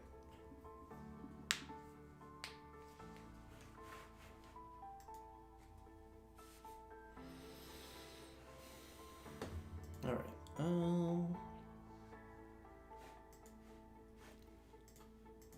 I do want the player to move a little bit faster. I don't know why I did lowercase player here though.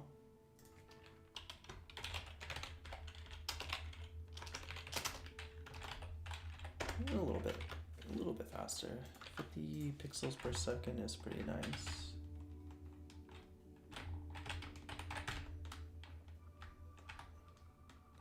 And the characters, well, I guess you would have no way. Oh yeah, you would. I would say you have no way of knowing, but I was wondering if the character appears under the bar or over the bar. They are under the bar. You see a hue of blue over their head. Oh.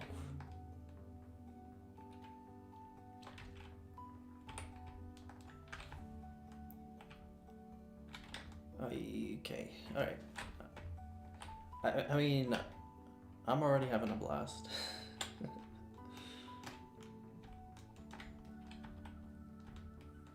Nothing's happening really, but I'm enjoying this. This is a good experience. So let's add the attack. Let's do cons attack. Is it drawable? We'll say survivor sprite. What do you mean sprite? A state. The X is complicated. The Y is also complicated.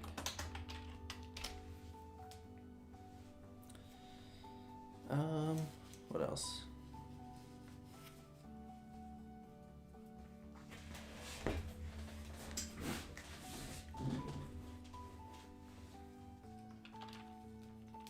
Let's say image is /public /survivor /attacks /swing 03.png.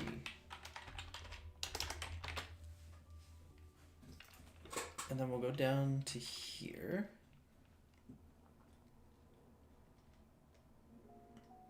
To the camera, wherever that is. And then we'll add it there. That's not it. Well, we'll see what happens. We'll see what happens. All right, we're dead. It's dead, Jim. I put an M instead. And then we got an exception, so that means we typoed something here. It's a tax. Kind of cool seeing the frame. Really interesting. We need a width.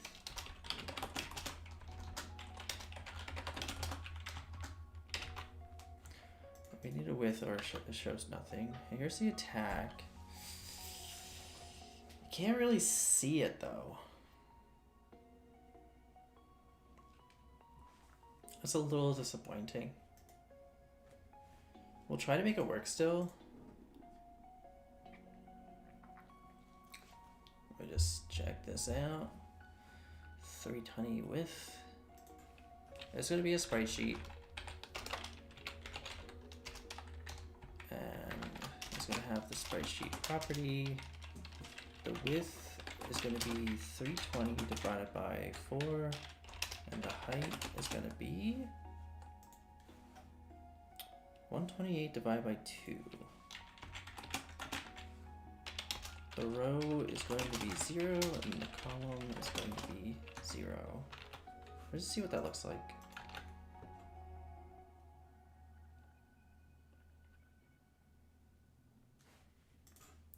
The X is going to be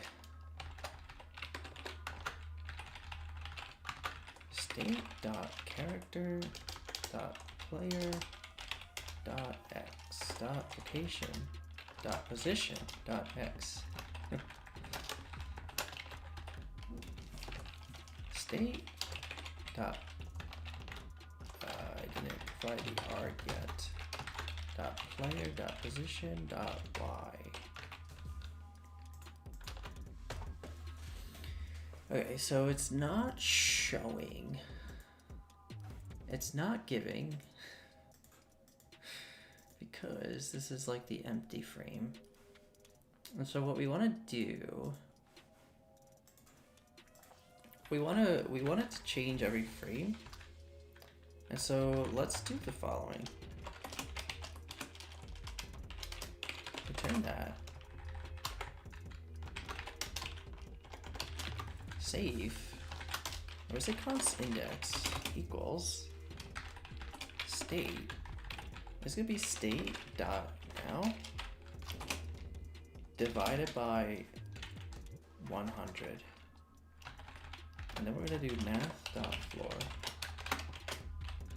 And then we're gonna say const row equals index divided by 4. We're gonna math floor it. And then we're gonna say column equals index mod 4. And then we use these values here. And then hopefully something interesting happens.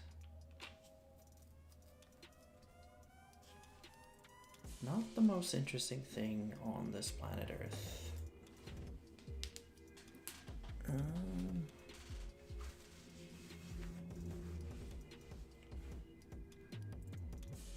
Let's try to interpret why it's failing. Attack equals. Let's just see if this is changing. Wow, we didn't mod it. We don't need to mod it, right? We do need to mod it.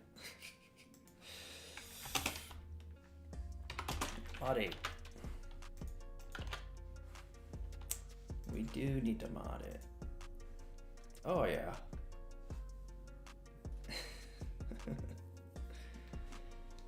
Just how I envisioned it. Is this actually correct? Oh, there's 5, not 4. I am a fool.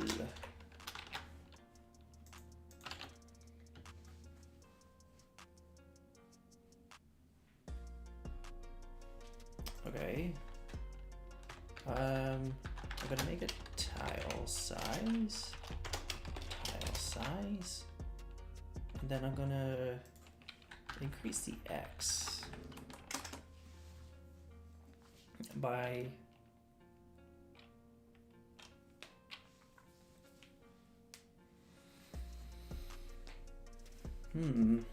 increase the X by tile size.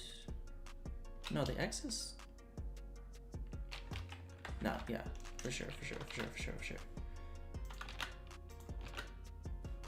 Oh yeah. Divide by 2. I don't like how small it is, so I'm gonna actually multiply this by 2. 2 times. And then, now that it's bigger, I'll leave it there for the X, but the Y is gonna be minus tile size divided by 2. I don't know. I actually don't know. We'll find out. Okay, I want it closer to the character. So let's just see what this looks like. All right. I wish it was easier to see, but I'll take it.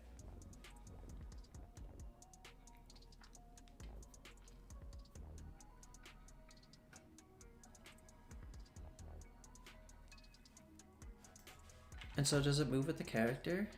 Okay, so there also needs to be like a rest state. Because if it's just like constantly going, it seems kind of busted.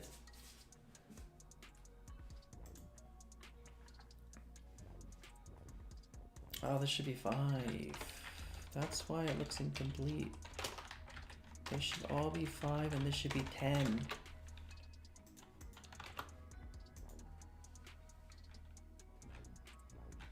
Right? 1, 2, 3, 4, 5. That's everything, right? Yeah.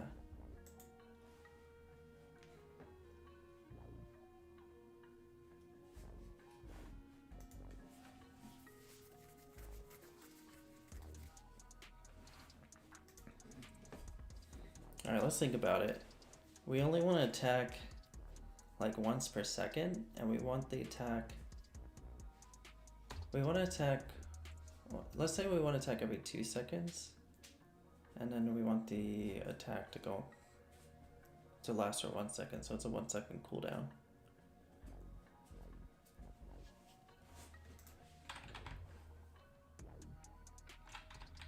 I'm gonna turn off the debug because it's kind of annoying me at the moment. And we'll turn it on if we need it again.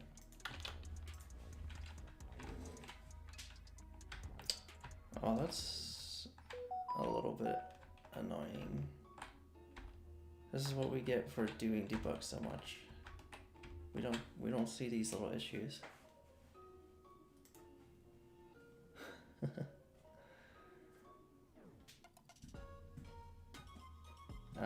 Where is it? Where's the tile map? Where's the tile? Tile.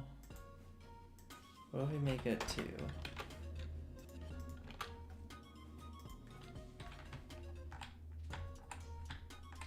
Interesting.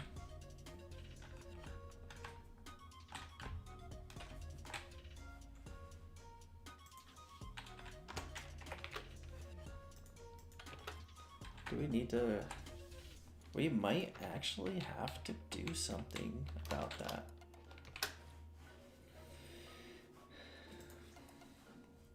We might need to go into tile map.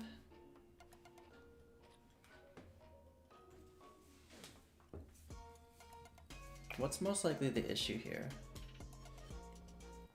It's what I'm thinking the issue is a rounding error.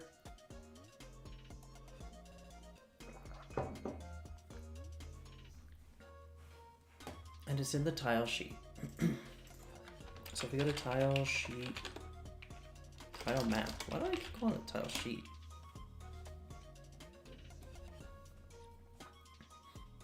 So these translates are fine. It's probably the camera then. So let's go to the camera.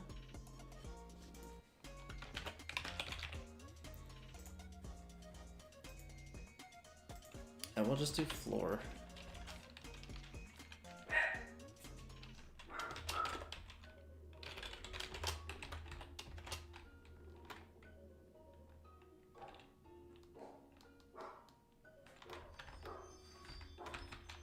Round.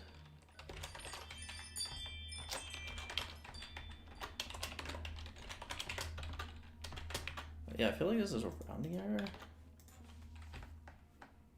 Okay, it's better.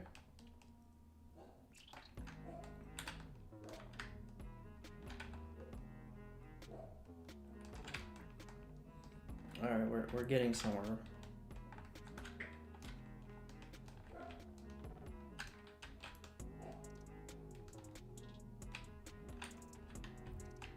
I'm already addicted.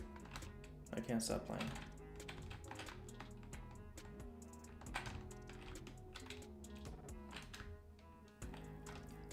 Oh. Okay.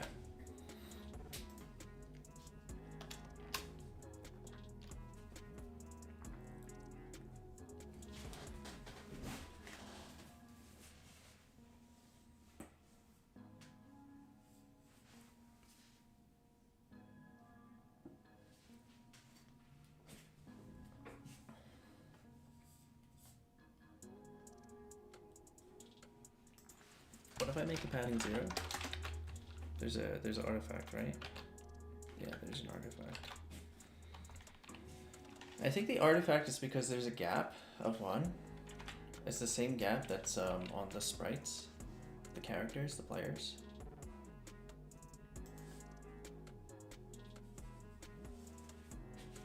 So we're gonna have to do something about that at some point.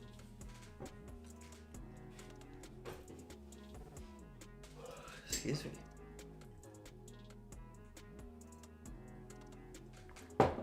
So this is what I'm thinking. We're gonna do padding.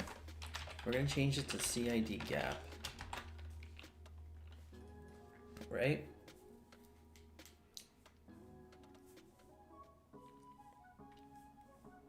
And then we'll go to the player.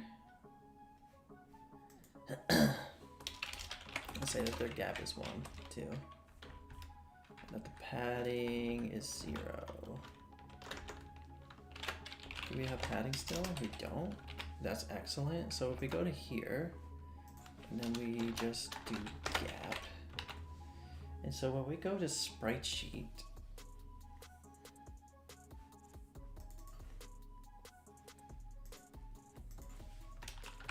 we should do the following.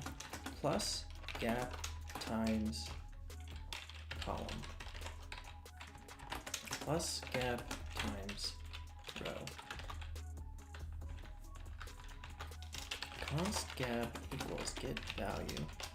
Sprite sheet dot gap state this question 0.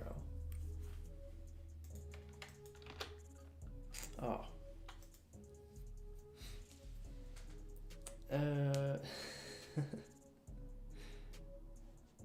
This should be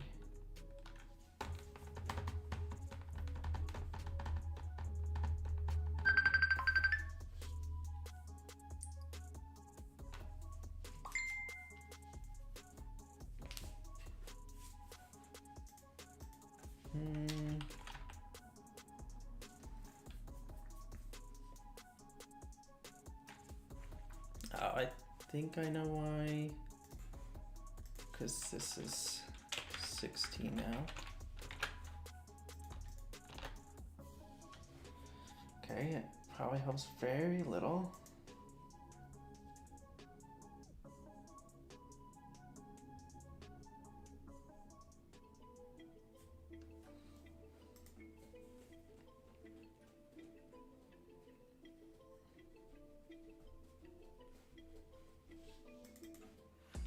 Let's look for the other gap. I was looking at the wrong thing. That's probably why. This is a tile. Oh, okay. Well, rip. Okay. Interesting. Well, what's the other, what else, what other ideas do we have? The X increases as the column, the gap increases as the column. Every column there's a bigger gap, every row there's a bigger gap. But the width and the height remain the same. Okay, so there's something wrong with tile. The tile is definitely this size, right?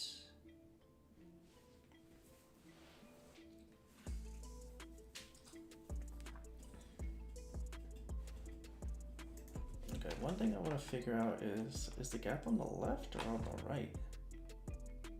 Okay, it seems like it's on the right, because when I look at this, I see the gap. It's on the right, not the left. So we gotta figure out why. What's happening there? In order to do that,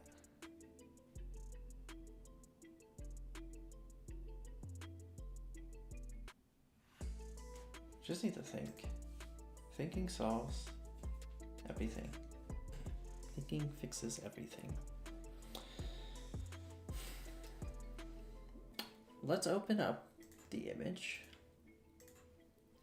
of the tile map. Maybe this is the one we want to use, because at least we know this has the gap. I feel like they forgot to remove the gap for this.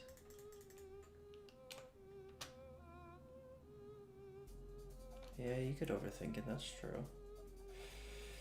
Ah, how do I avoid that?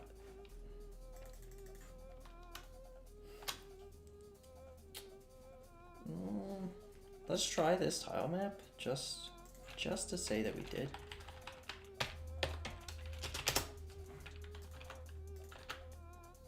Great, now I can say that I tried it. Is there a gap on the left? There's not. And the gap is just 1 pixel, I guess.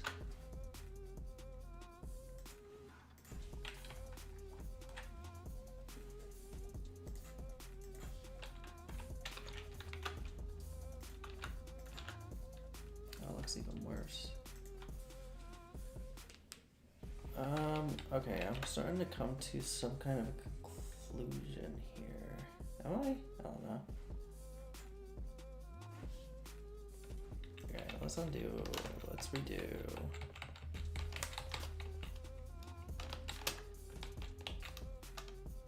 Okay, right there. That's where we want to be. Okay. This is where I want to be.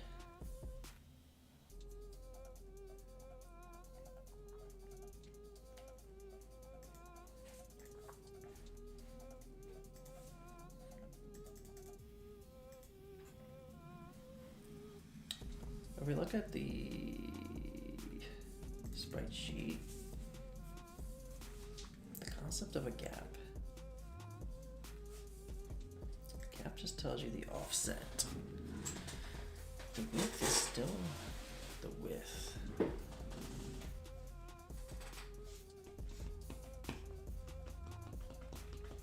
Let's take a look at this README again.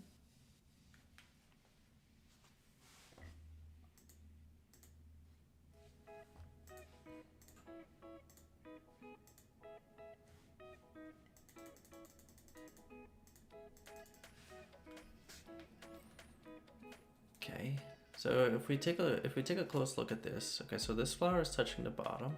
It's not touching the right. This leaf is not touching. This leaf is not touching. So we've analyzed that. If we take a look at this,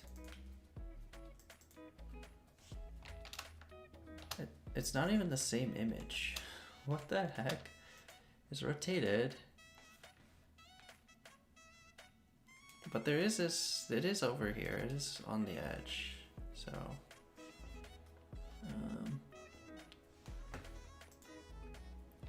this seems like it's happening, it's getting cut off early. So it makes me think that the gap, this isn't a gap issue. The gap issue definitely makes the character look better. if we go to Survivor,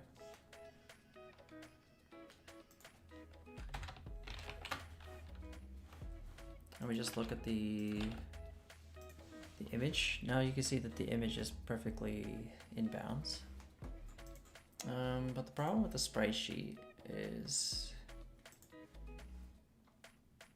I want to say that they screwed it up. They botched it. And so we do need to say padding is 1 here, because that's the easiest solution. And so let's turn the debug mode back off so that we can just verify that there's no artifacts.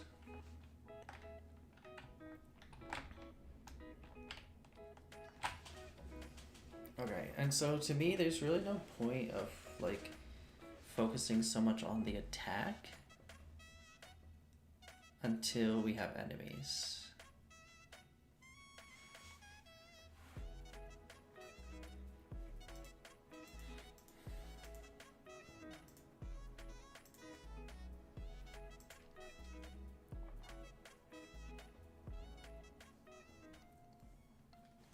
Is this the order? Why is that the order?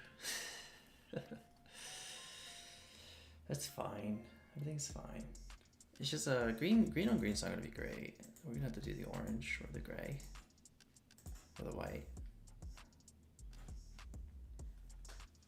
The blood one's pretty cool.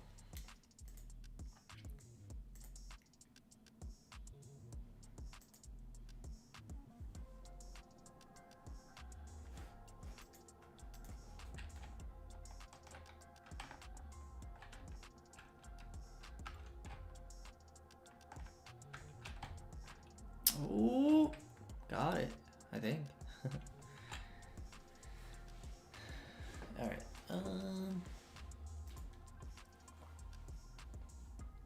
What do I want to do? I want to add enemies.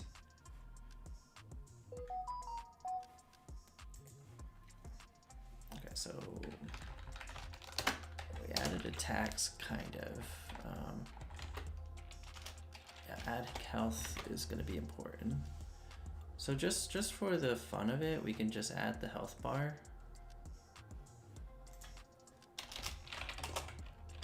Health bar.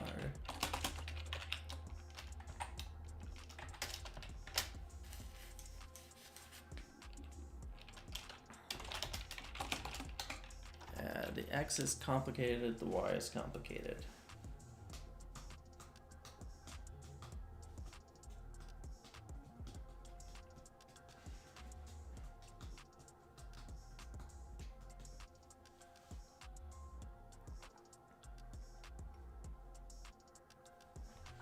We might want to also consider seeing if we have UI for these bars. They do have a preview. Scroll bar, minimap, banners, patterns, northeast, southwest, it's a compass, around hexagon elements. Oh, 9-patch, incredible. I support 9-patch, that's crazy good. But my 9-patch doesn't do this, doesn't handle this. Not too sure how to 9-patch this one, because these will get stretched. So I'm not sure how they intend for you to 9-patch it.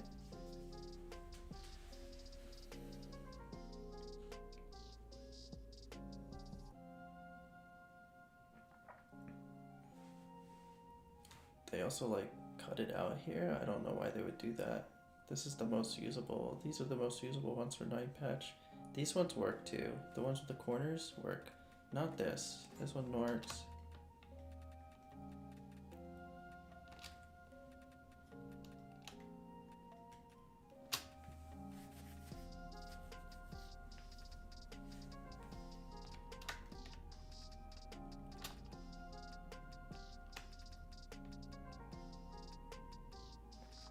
No, these are progress bars right here.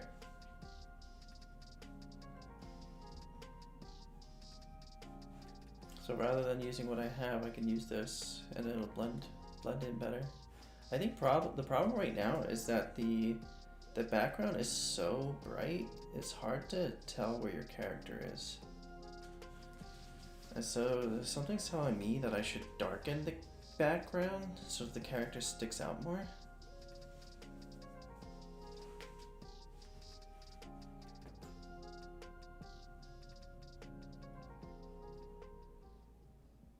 Yeah, StarCraft from scratch, that's right. I mean, isn't this basically... No, it's definitely not. Alright, let's see the default. Where are the progress bars? Okay, we might want to 9 patch this. This one might be easier to 9 patch. I don't agree with them making it vertical though. It makes me a little unhappy. The circle might be easier to work with, but it's gonna be super difficult to 9 patch it.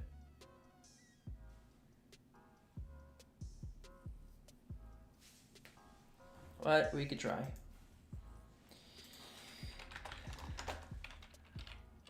I think the other problem with this is there's no container for the progress bars. Not that I saw. Maybe I just didn't see it.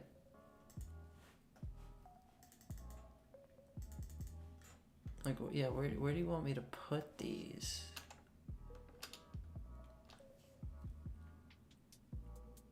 Because at least you gave the scroll bar something to go into.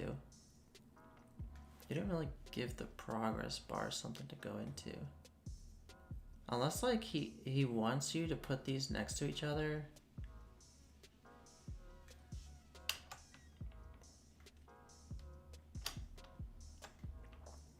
Or do we just want to make this a box?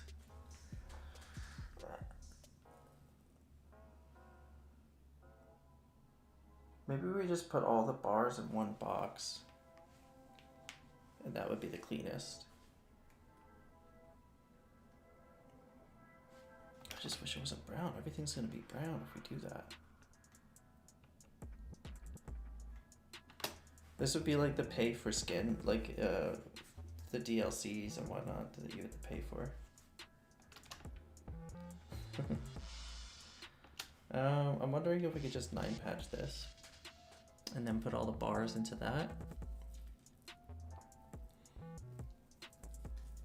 So let's try that. Let's go to PNG default, 9 patch elements. Let's see if they called it that. OP, NOP, LMN. Okay, well. Is it just not loading? What the heck?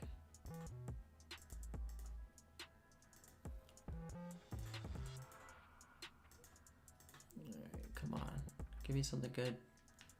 I don't like the metal corners, so I'm trying to avoid that. Alright, I'm gonna take this. Actually, I don't like damaged. I think it's interesting to do damaged if you're dying. Okay, this is the one.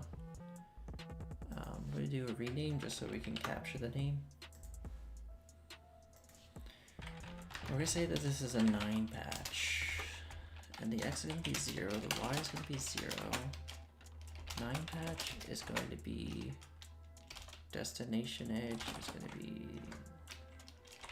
I don't remember any of this.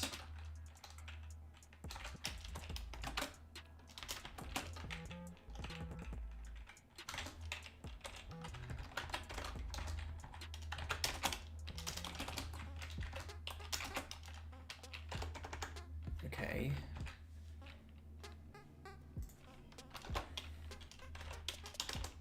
Bar container. I don't know. We do need a width. We do need a height. Just see what it looks like. Doesn't work first try. Survivor dot state.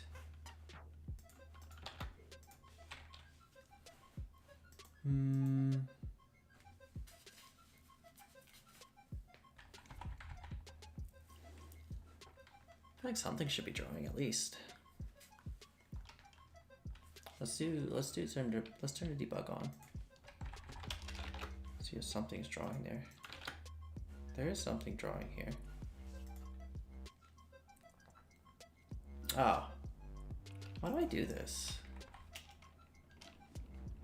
I forget the image. Ugh. I gotta find it all over. Oh, it's right here. Rename. Copy it. Paste it. Comma.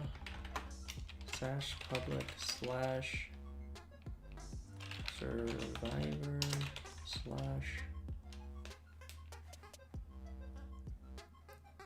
UI slash PNG slash default slash. Hopefully that's good. Okay, cool. And we didn't really measure it, so that's fine that it's not showing up correctly. So let's break out the GIMP so we can measure it properly.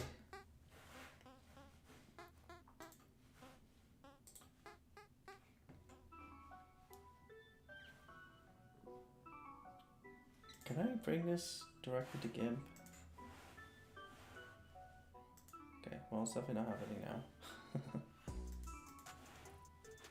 Okay, so that's what we'll do. We'll go to Visual Studio Code, right click this, we'll reveal in Finder, then we'll go to GIMP, then we'll take this, we'll drag it over here, we'll take a zoom in, and then we'll find out what pixel this is. This is pixel 7.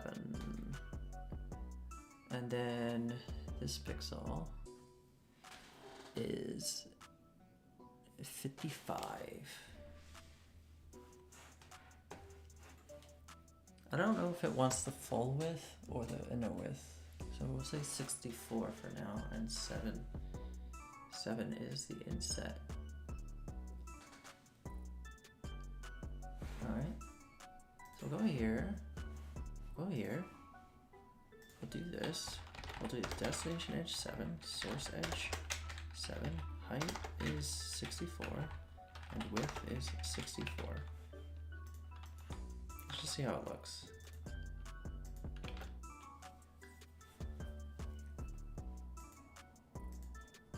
Why does it seem like nothing changed? Okay, interesting.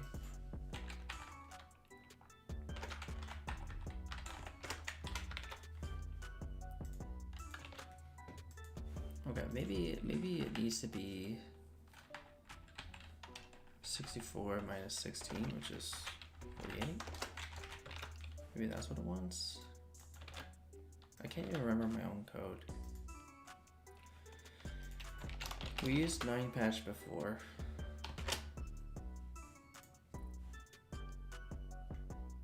Let's see. We said 16 by 16.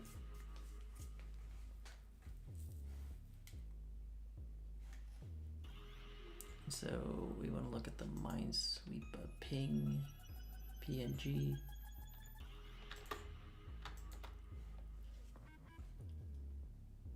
It is 16 by 16, so 16 by 16 is the original. So 64. You know what is potentially part of the issue? Maybe it's something to do with this.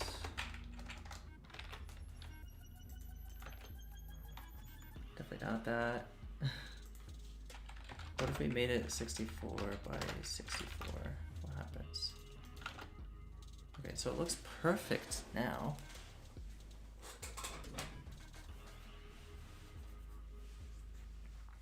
So there's a bug with our 9 patch. Seems to be the issue.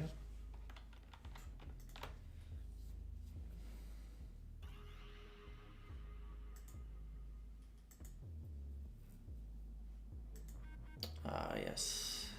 It's definitely something to do with this.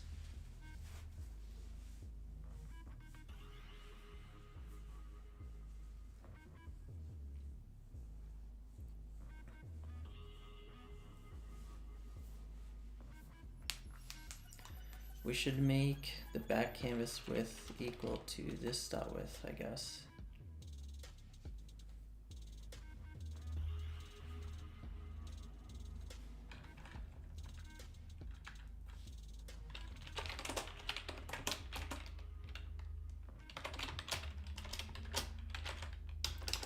Config dot width state place 0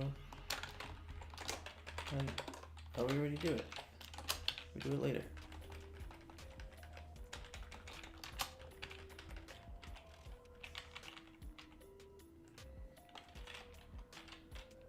And then we use, okay, so we'll say O cos 9 patch width equals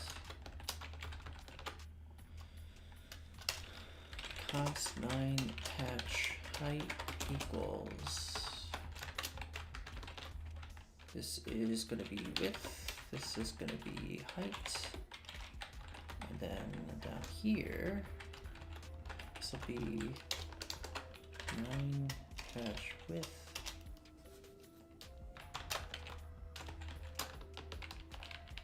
that's the only one. 9 patch width, 9 patch height,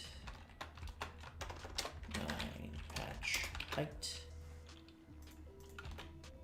Okay, so now if we make it bigger, like 100 by 100, should still look fine.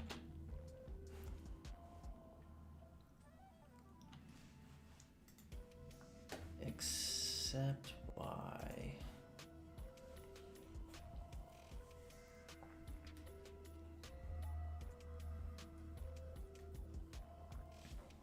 So what we're gonna do is a debugger here. Are we gonna debug it? Or can we figure it out?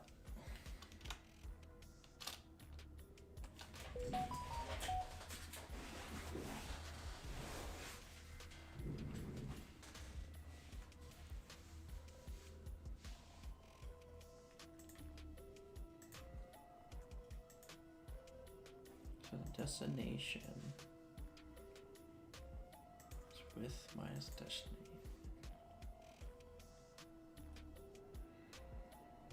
Do we even need this back canvas?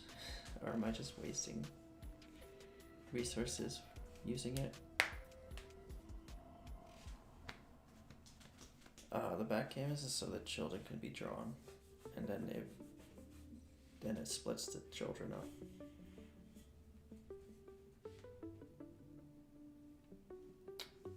So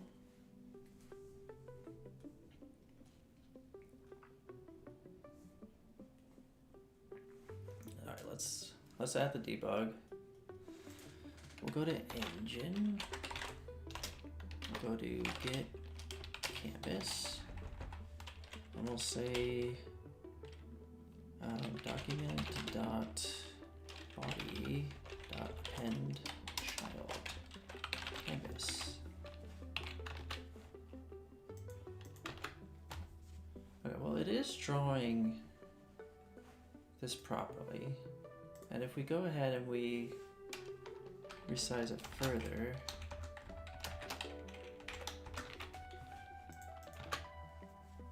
it's kind of getting blurry though, which is a problem.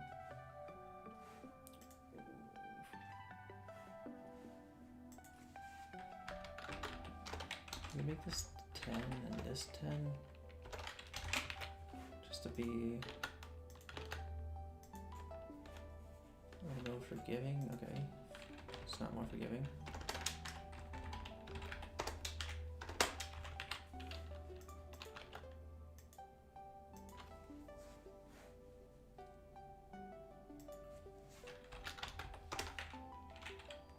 If it was 0, it should look way worse, right?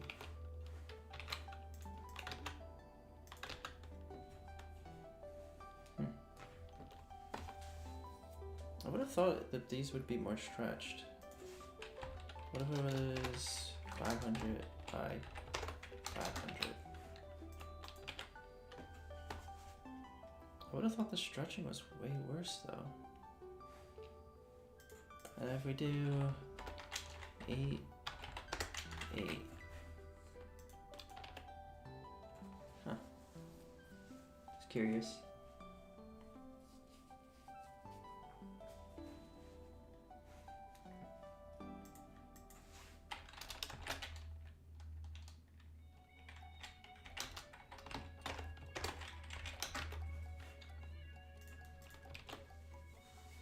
Alright, so I want to try to understand why it's not drawing the correct thing. What's this? This is 150 by 150.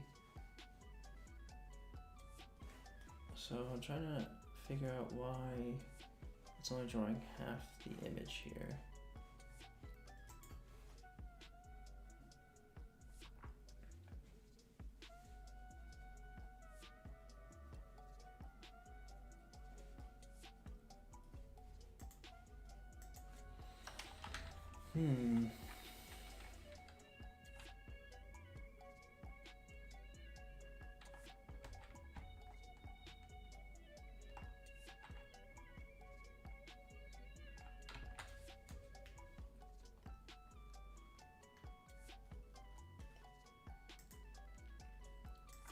Context draw image.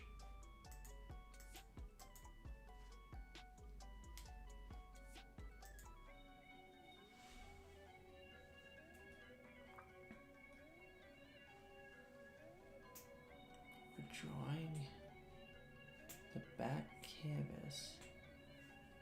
I don't fully remember or understand what I was trying to do here. I was definitely trying to be clever.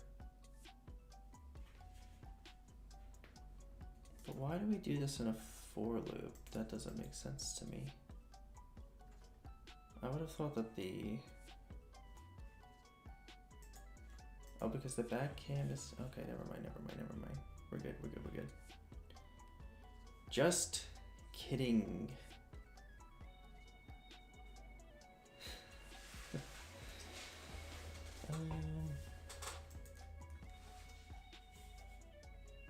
Next destination column, current destination column.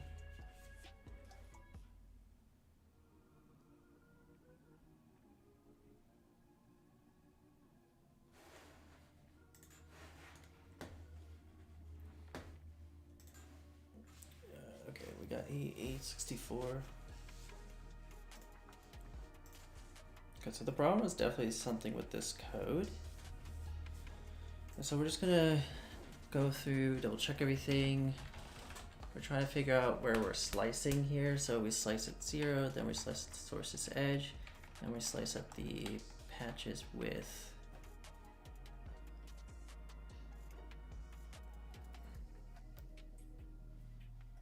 Is that right?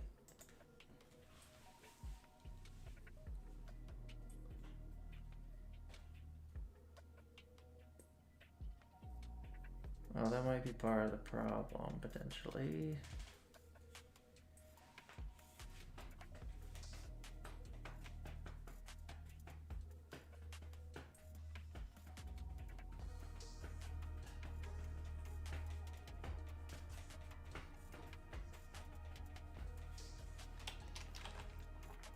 Okay, I think I'm onto something here.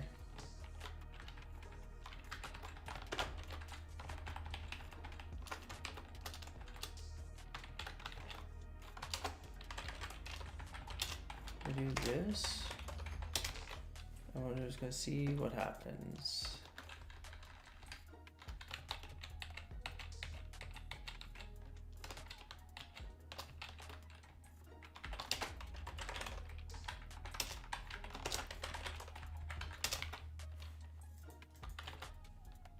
Okay, and so is that not the size of this image? What's it called? Panel brown. Panel brown SVG. Panel brown PNG. It is 128 by 128.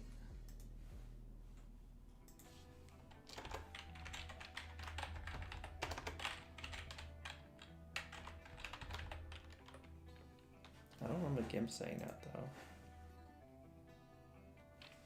GIMP says it's only 64 by 64. Am I on the wrong thing? Panel brown. That's interesting.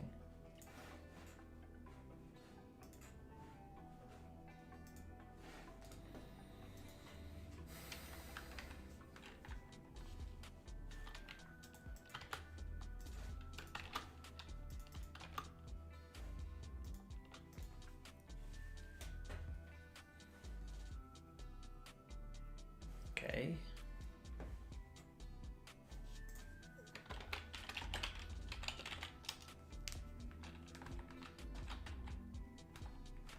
Oh, I probably wanted a double rather than the default. 64 by 64. Am I in default, right?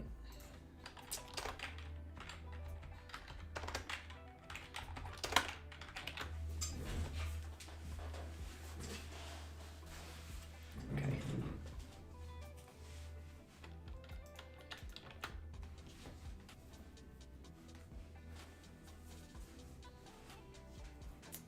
We'll go to 9 patch.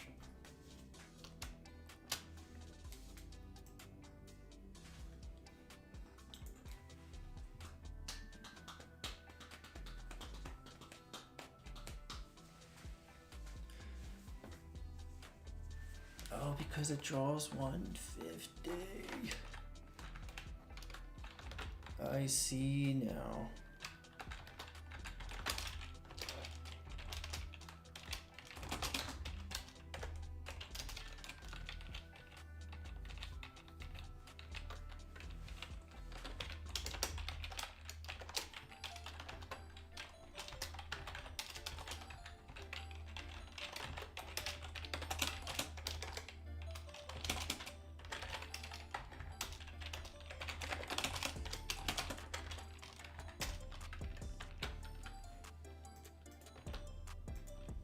Okay.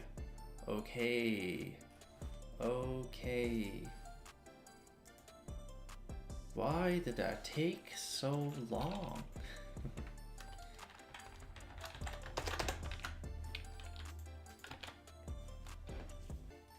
All right, we're on the road.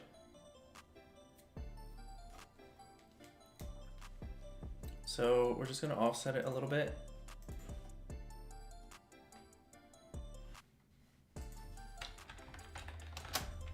We'll just say 20. 20.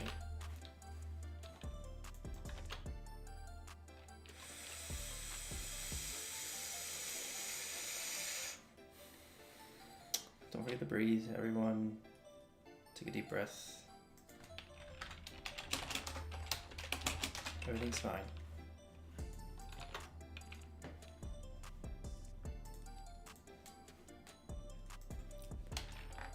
Alright. We did it. Alright, we're gonna do drawable.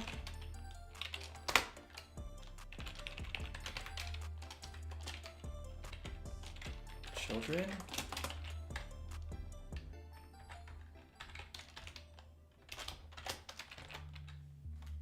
We're gonna take this,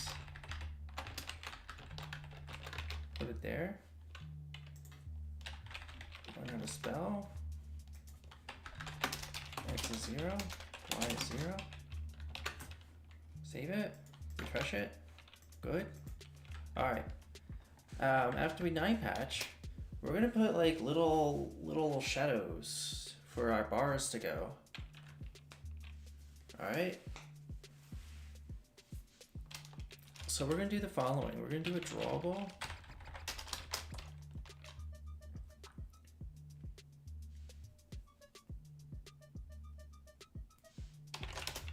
Width is 100. Height is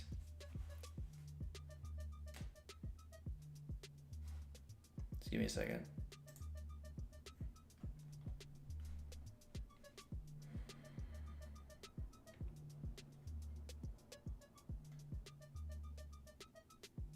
Are these all SVGs? Why am I in the SVG? These are all doubles? Why am I in double? Progress. Progress border. Oh yeah.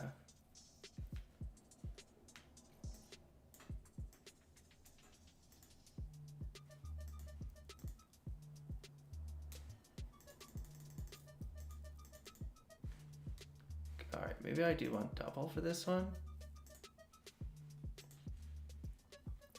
Progress. And we want green for experience, I think.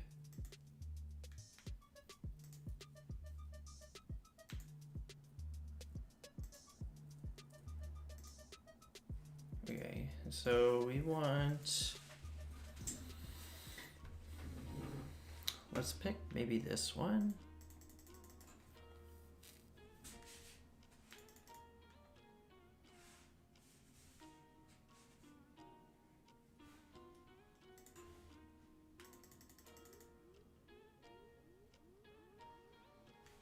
All right, I'm gonna pick the one with the shorter name, JK. This is the one with the shorter name.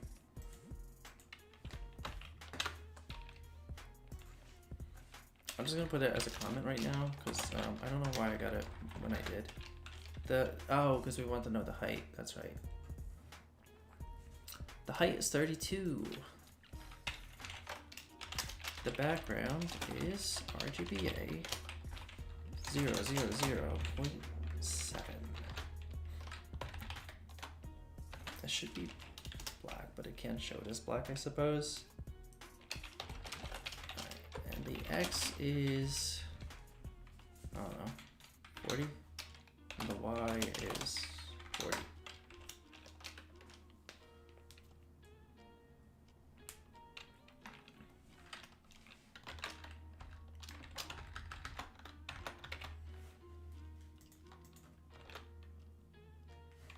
Yes. Let's round it out. 20.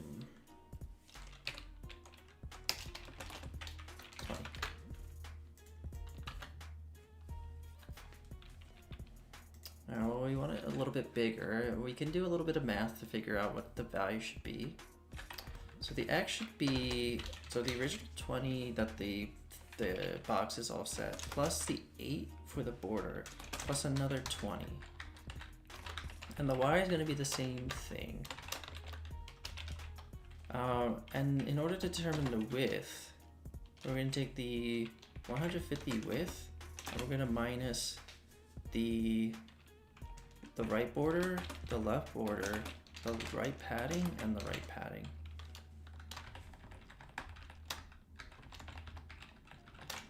$48. Oh, before we do it, let's see if it's correct. Okay, I hate 20. I dislike it. It's 10 now.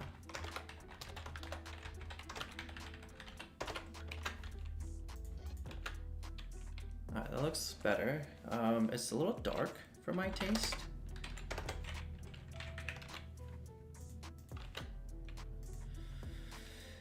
It's a little big too.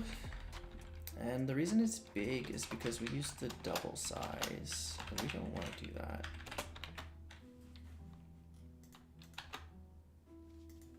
We'll actually decrease the size as we use it. But we're going to make, let's turn off the debug because it's going to look better. And then we're going to just put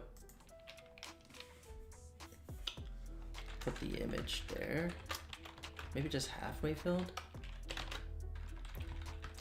The X to Y, the width is going to be all of this.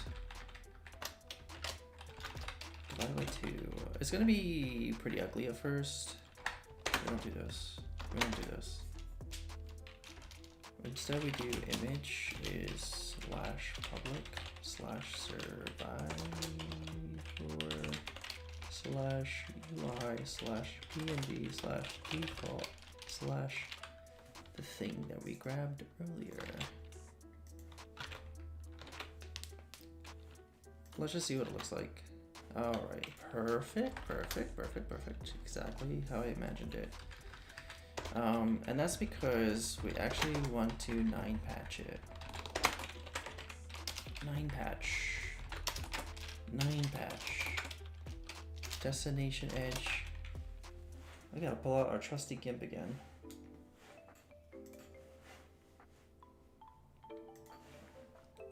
Go to VS Code. Go to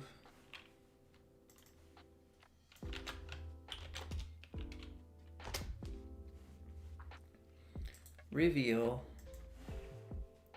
VS Code, or sorry, GIMP.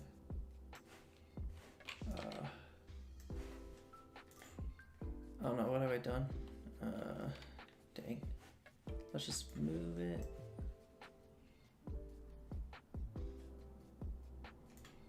Okay. So I feel like we want to get it down to here. This seems pretty safe, this area, this zone, which is at 5. So we're gonna go back to here. And the width and height is 16 by 16. And so the destination is, we'll say 5. The source is also 5. The height is 16. And the width is 16.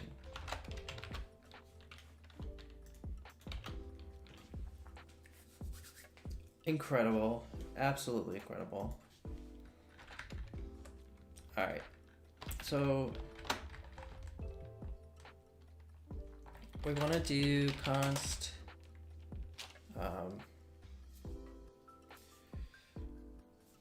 let's do padding equals 10. We'll copy that. We'll scroll all the way down. And then it'll be, so the X of this one, no, we're gonna start with this one. This is CID padding, 2 times padding, 2 times padding. No, why would we do 2 times padding?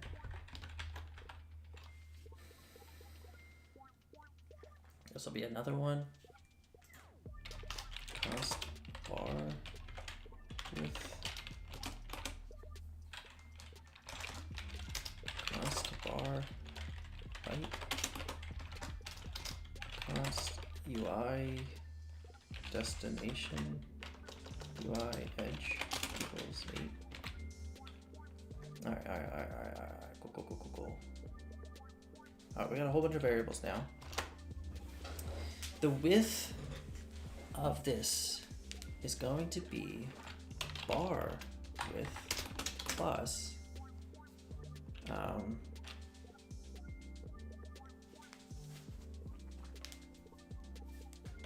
edge.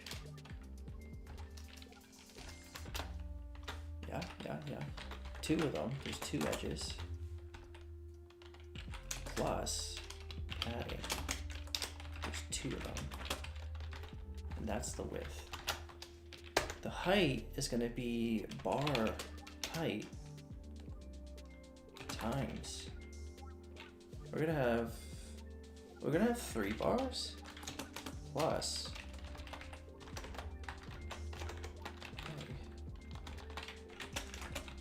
plus 2 times UI edge plus 2 times so there's going to be the top, bottom, and then there's going to be 2 in between, so it's going to be 4 times padding. I'll just refresh. There's no way that's correct. Absolutely no way. Bar height is absolutely not going to be 100. That's insane. Why did I put 100 again? I'm insane. Okay, cool. And so we come back here, and for this one, the X is going to be padding times 2 times padding plus UI edge. And the Y is going to be 2 times padding plus UI edge. And the width is just going to be bar width. And the height is going to be bar height.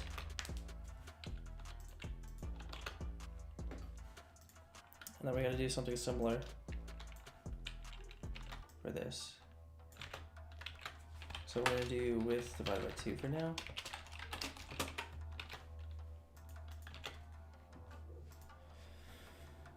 Okay, and then what we're going to do is make this a variable, a changing value, and we'll say state.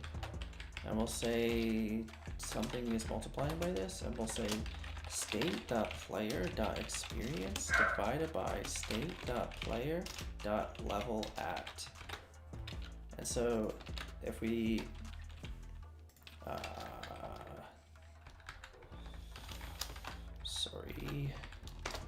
height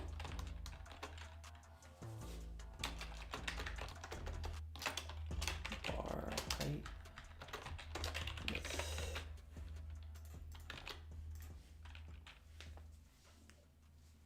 Okay, so it doesn't like it when I do 0, I guess.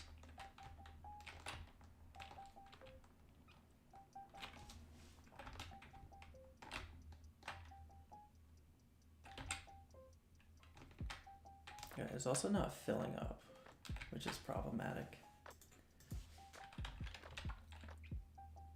Player experience divided by player level at times what?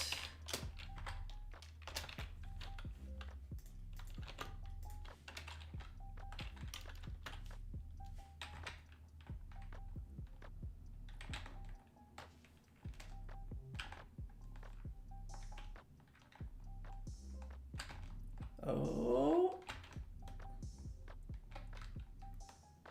Okay, so it's problematic when the width gets really small.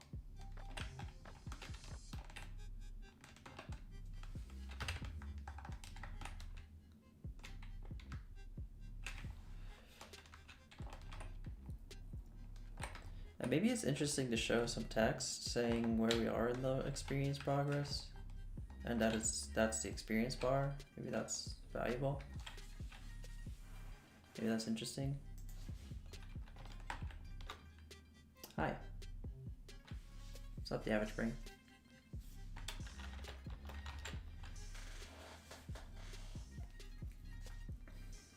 Let's consider.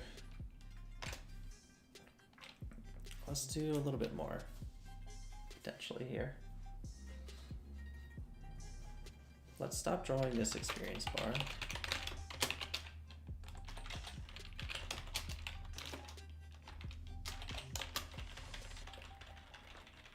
This one's dead.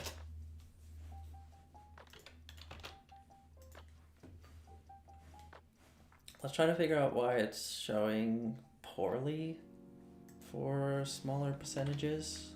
Right now its width should be 0, which in theory should draw nothing.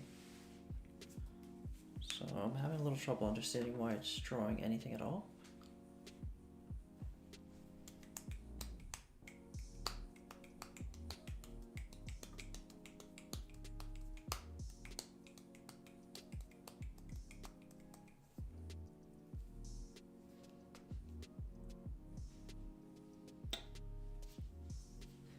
Let's do something interesting here. I don't know how interesting it is, but it's fine. It's interesting enough. Font size is 12. And so what I'm thinking is above this, we're going to show the text experience, so drawable.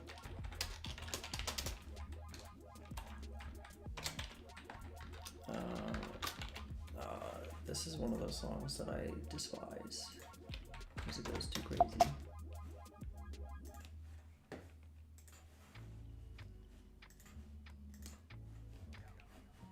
Okay.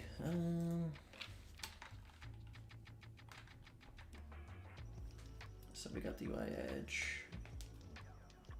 Alright, we'll figure it out later, it's fine. Text will say experience. The X will be this, the Y will be that.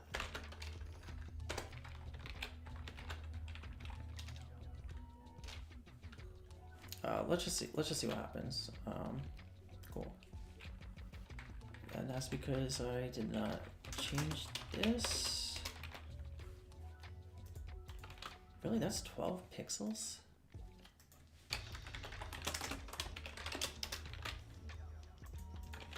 Oh, I never set it, that's why.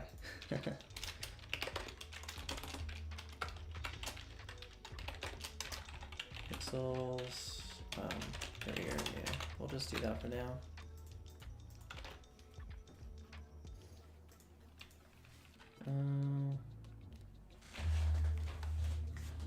It's not quite aligned. Let's remove this 9 patch for a moment.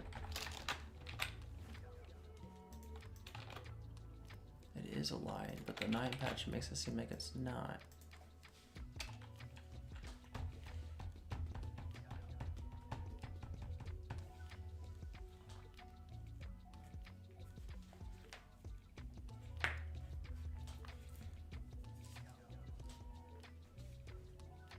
I did want to also show the value of the experience,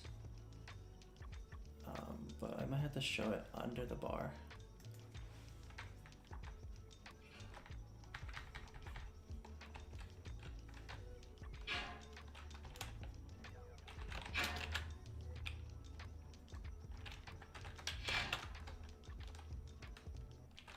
So the Y is going to be plus adding bar height. The width is, it doesn't matter. Text is going to be state.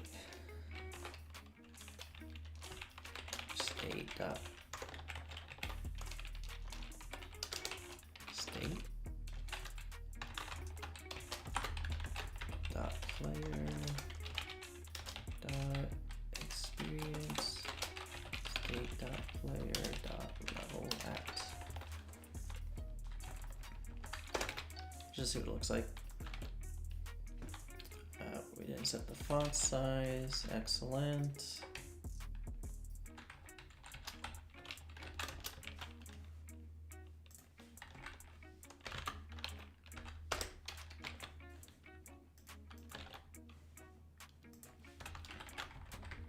Guess we gotta set the color.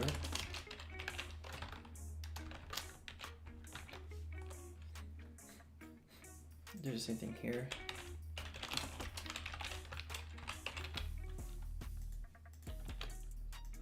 And then the X is wrong for this.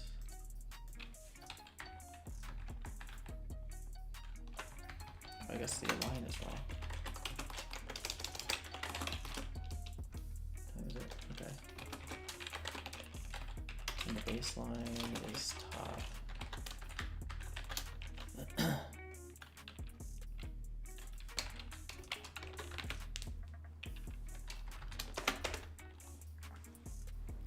Try to be consistent. Color, font, align, baseline. Color, font, align, baseline. Okay, fine. Did I put center? Why did I put center?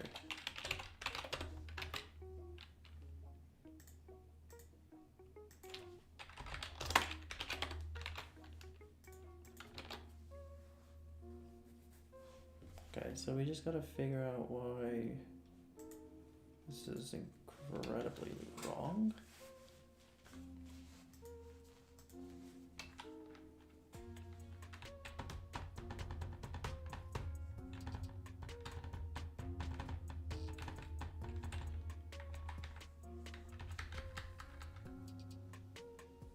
Why is the X so wrong? Alright, back to debug mode, I guess.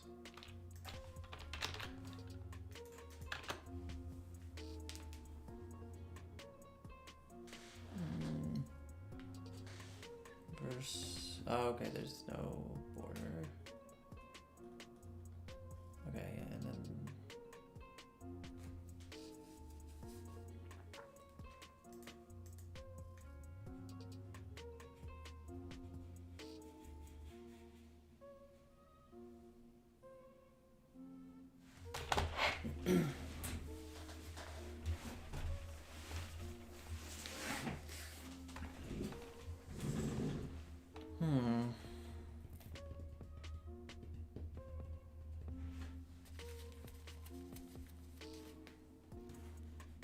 let's try to debug it and say text.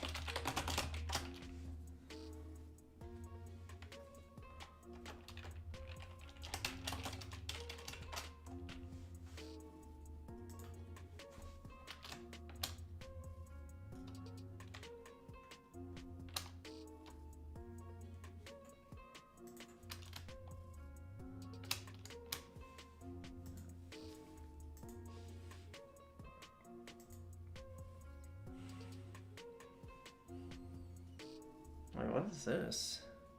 Alright, I'll just set the DWDH. I'm not even gonna set them. You don't have to. It does not help us.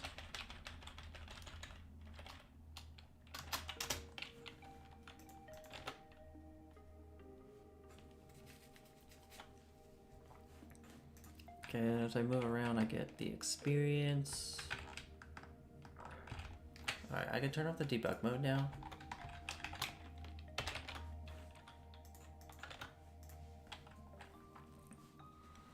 I'm curious why it still shows this bar though.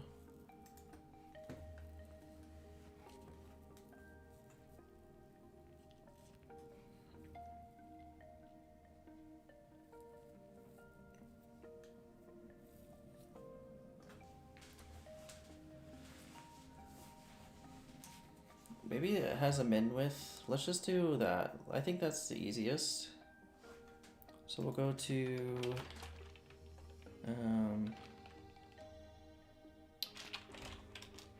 UI, bar container. So this 9 patch should have a math.max of this and 16, I guess. I feel like it's too large, right?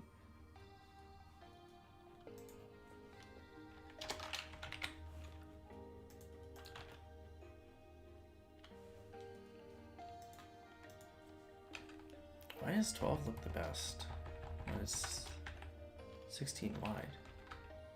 Oh my gosh, I just got some experience.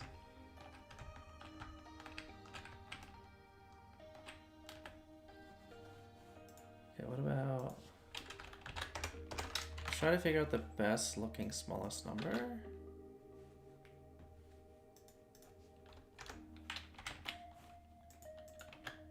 Okay, so definitely not 1. I think it's gotta be at least the destination edge.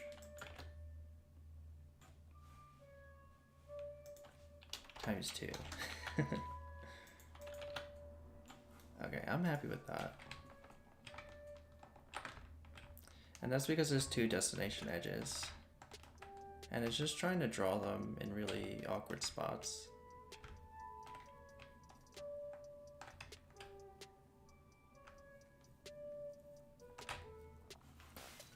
I wonder if it'll look better if the text here is aligned to the right. And then the X is padding times 2, UI edge plus bar width. Maybe that looks better.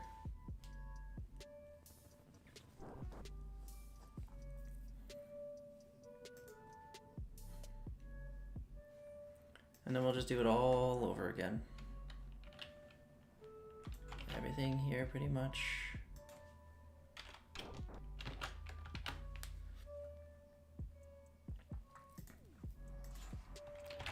plus padding.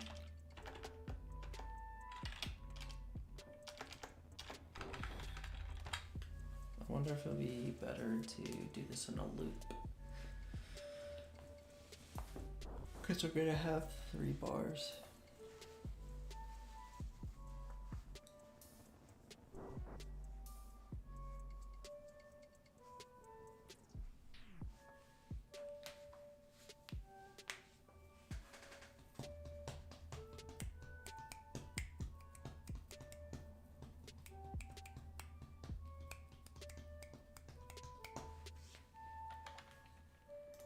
Okay, so we're gonna do plus bar height. I'm gonna create a constant called second offset just to help me out a little bit here. Equals, no. Second offset equals, it's gonna be text font size times 2 plus bar height plus padding. So hopefully we can just go through and add that everywhere to the Y. To the Y. Let's just say refresh and see what that looks like so far. It's the wrong text.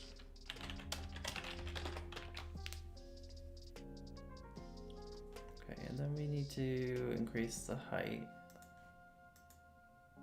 What's experience height? We don't need it anymore.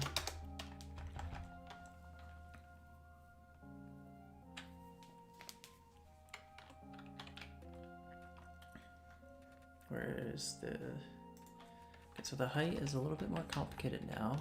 I'm gonna say plus 6 times font size since we have 6 texts going there eventually.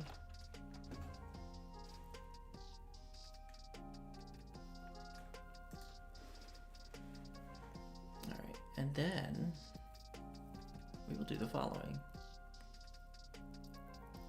Finish adding health.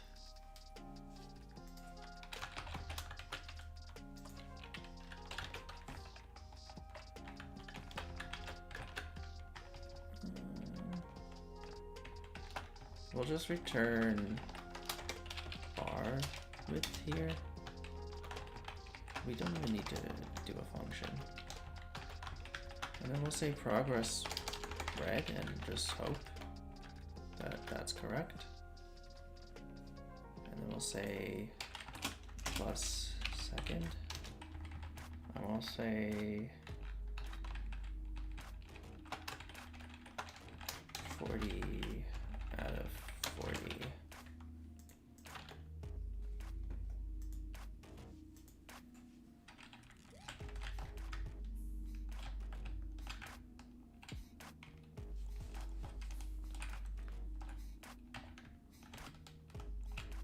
The order is a little unfortunate.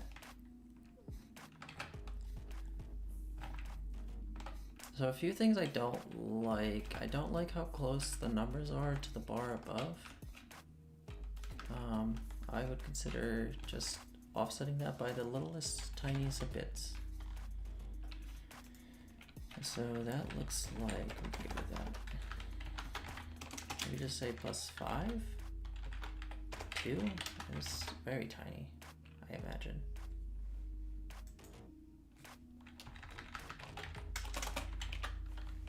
Just so it's not touching it directly. That looks better to me.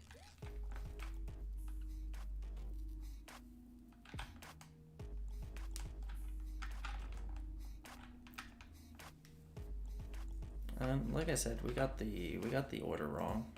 It should definitely be health, then experience probably.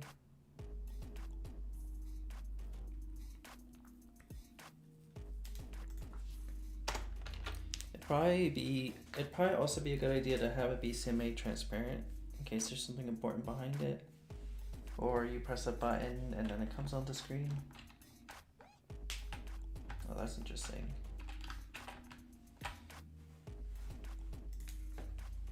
That's a bug. Move line to. We do need to limit this, and we have to say the percent is the expires. This will get smaller as it approaches 0. Eventually get negative.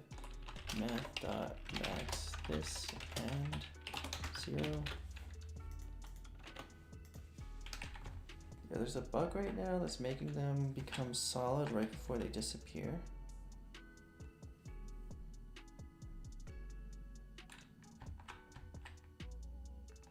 Okay, that looks like it fixes it.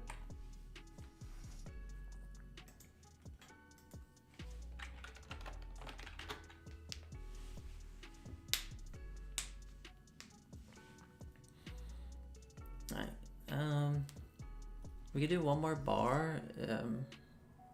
Let's see what colors there are. Let's go to the example, the preview. We can make it blue.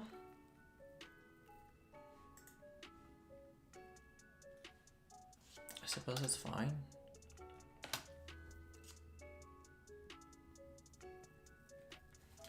Okay.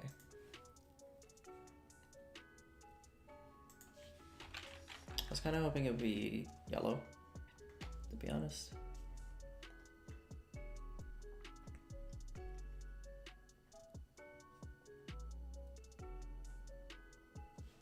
Alright, and maybe we should consider doing it in the order we want it to be in, so we don't have to come back later to fix it.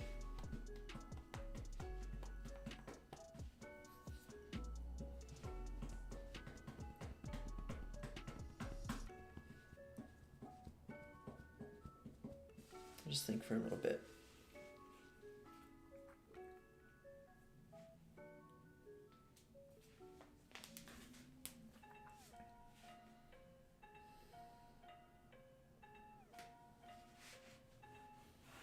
All right, that's fine. Everything's fine.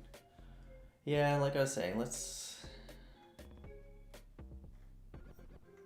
rename this to say experience offset. I'll say const health offset. I think that'll be 0, and const energy offset. This will be this.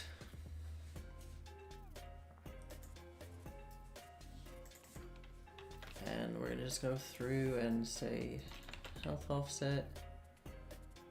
Honestly, the order doesn't matter. Just changes what order things are drawn in. And then we'll do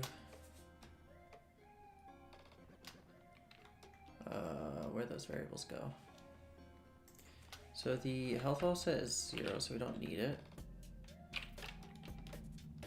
Well, we already used it, so I'm not gonna go through and change it. Energy offset, energy was first, so we're just gonna change the Y.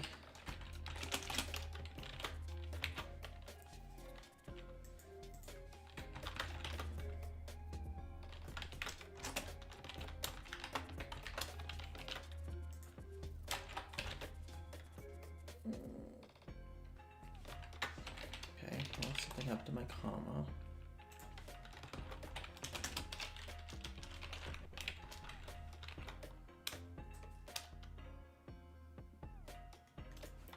Let's just see.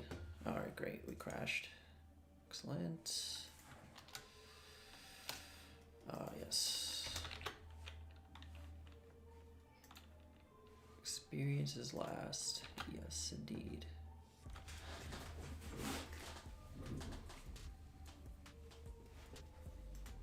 So the experience is going to be,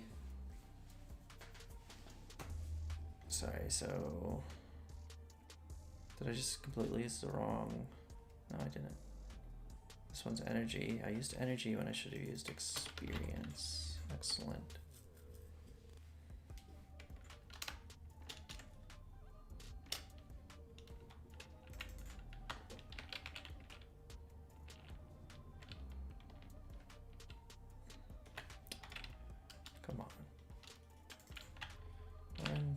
3, 4.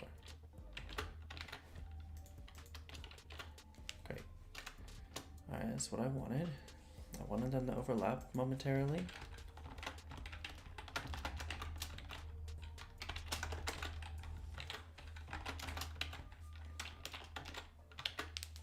Alright, so for this one, it's going to be font times 4, bar height times 2, padding times 2. Okay, so that puts it down there.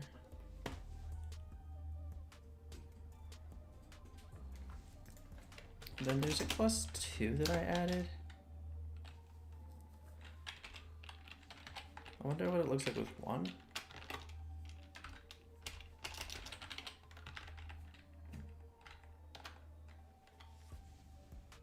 Did I not add it to the health one? Experience. Something out of something. The is +1.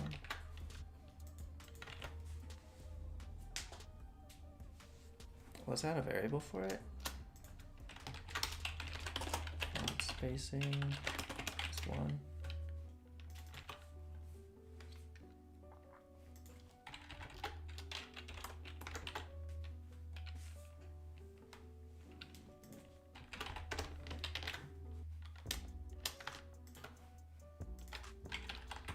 Call it 10 for now, just to see the correct things are moving and the correct things are not moving.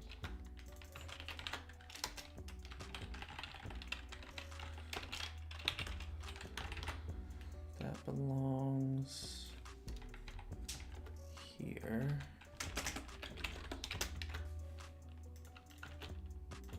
Okay, that's the right one. So next we're gonna do, let's just put a comment just so we can keep track of things. This is the panel. Don't forget that. This is experience.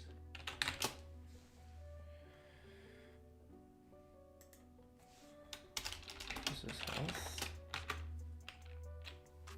Okay, then we want to do one more.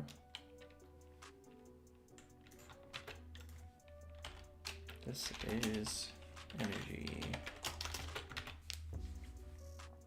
And then we'll do energy,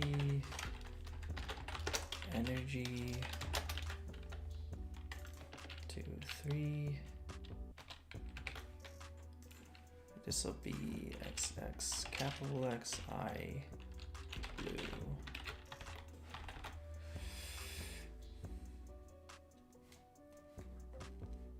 And the energy will be, we'll say 100 out of 100.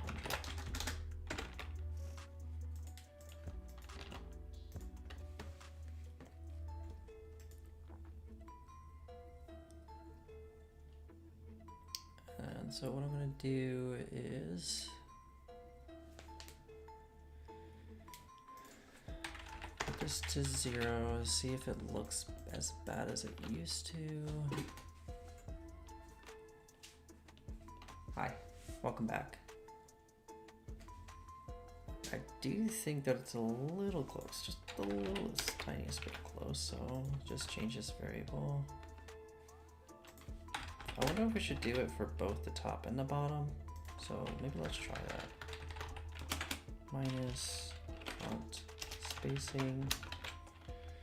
We'll go to health for the Y, minus font spacing, the health, minus, what will be the next game? I don't know. I'm gonna try a bunch of things just to see what piques people's interest. But I know you've requested Bomberman. You like the scorecard? Alright, good, good, good. Trying to add a little bit more polish, make it look really nice. So I'm glad you enjoy it. I know you requested Bomberman, Alex. I know that we have to do some more Superplex.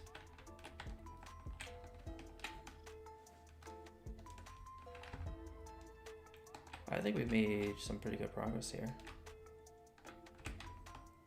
This is like one of those games that I think are like super simple, super easy to make.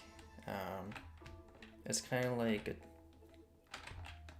it's interesting how that they were able to market it the way they were, and that it sold the way they were, sold the way that it did. Okay, the bar does go off the screen, which is fine. I think that's kind of funny. It kind of reminds me of Zelda Tears of the Kingdom. I don't want to spoil anything, but there's an enemy whose health bar goes off the screen.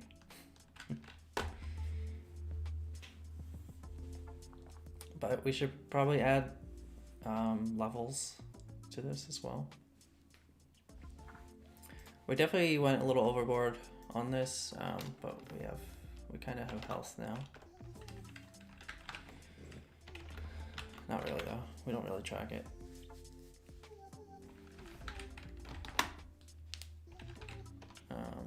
This is fine. We kind of added a menu. But there is something I would want to do. I just don't know exactly how to do it. To make the tiles darker. You can post your game list on Hacker News. For sure. It's a good idea.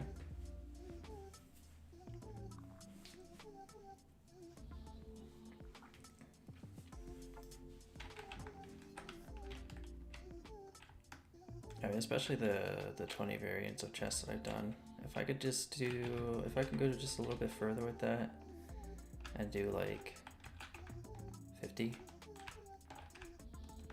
I think we're at a point with the code to where adding new variants is just super easy.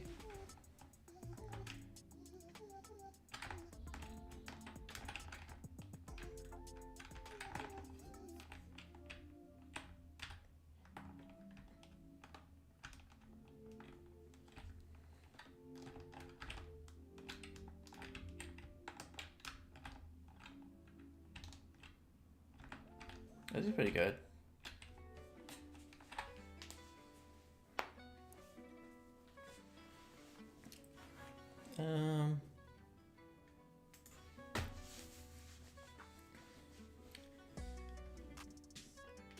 I wonder if there's somewhere, where should I put the level? I feel like I should put like some kind of profile, like a picture of the character and their name and their level. That's what I'm thinking. I think that would look really slick. That would look super polished. I know we're like going super heavy into UI and like we're not really focusing on like game mechanics, but like I don't know. For whatever reason, this is what's exciting me.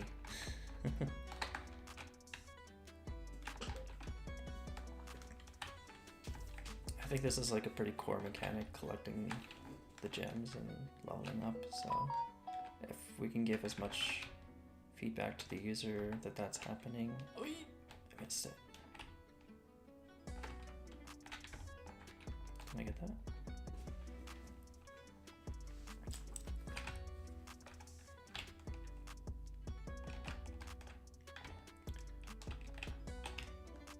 Oh, no.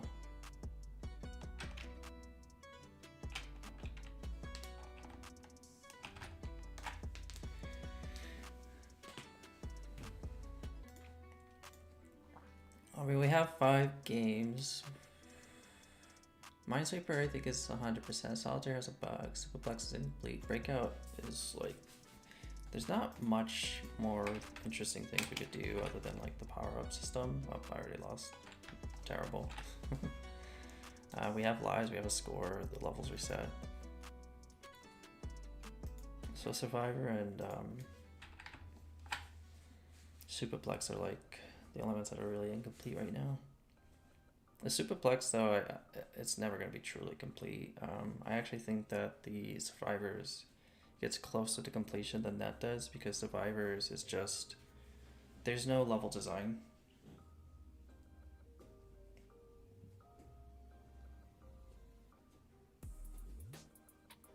Level design is probably the most tedious part of making a game.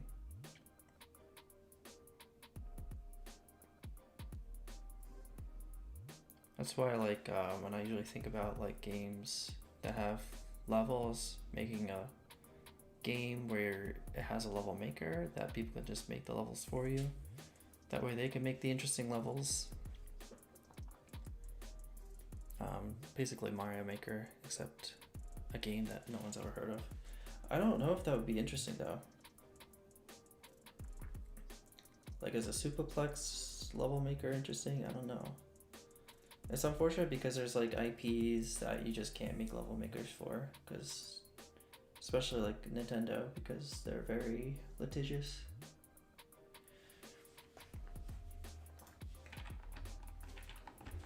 That's a big one.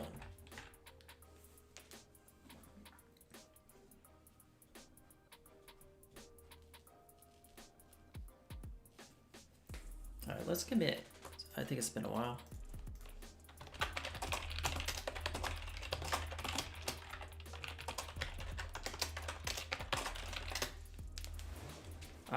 I want this to look like super legit, super official, and so I am thinking that we should add like a portfolio of the character you're playing, their name, and their level.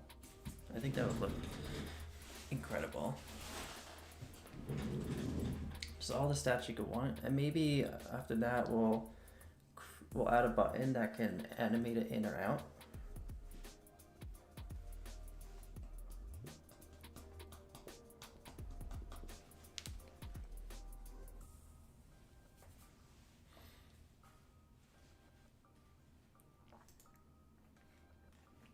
So let's see if Kenny has anything for us. I think pretty much we've been using Kenny assets, so except for the slashing. Go to assets and we'll see if let's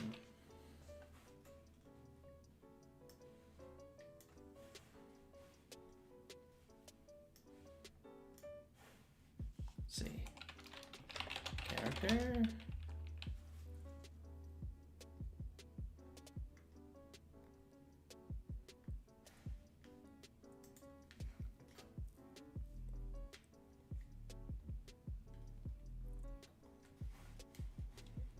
I'm wondering if we should just like do a close-up.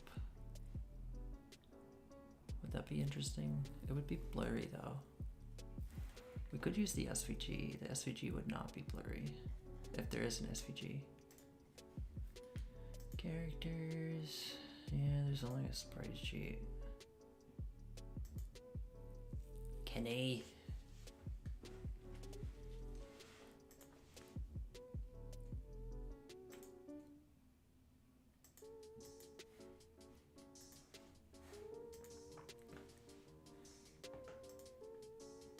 This, I mean, there's also the potential for this to just turn into a real game. Like, you know, I joke about it being Vampire Survivors, but then end up making an interesting game.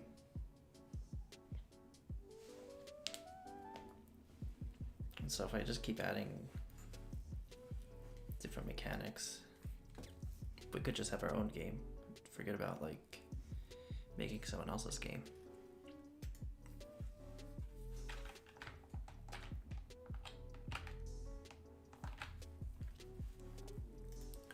But I'm not really seeing anything that jumps out at me as like a portfolio. So what I'm gonna do is I'm gonna go to Open Gamer and just see if they do, because I'm sure I've seen character profile pictures.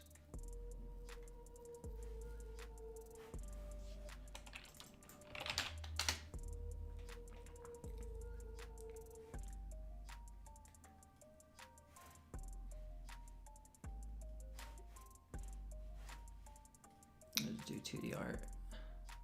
It doesn't really help too much.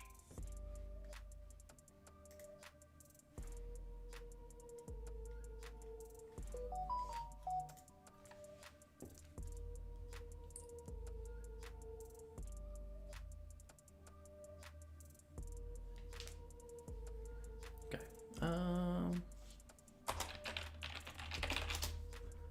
I swear I've gotten like a really nice character profile before.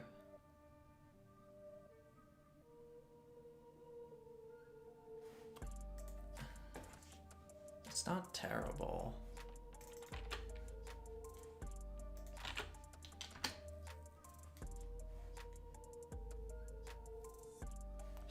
Terrible character portraits. Okay. I don't know if they're terrible. I don't know what that opinion is. That's a hot take right there. It wasn't bad. What about this?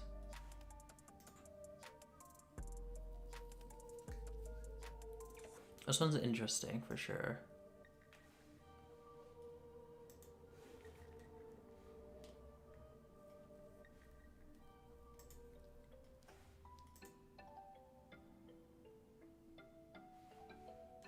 This one's also fairly interesting.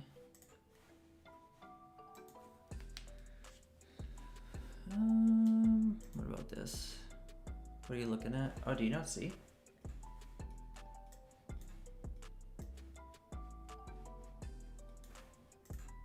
Oh, I'm looking at a website called Open Game Art. And I'm just trying to find something I could use as a portrait for my character.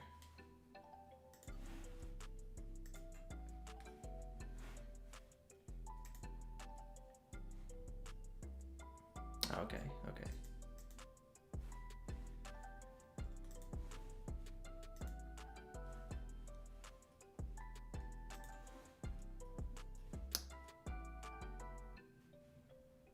Post-apocalyptic.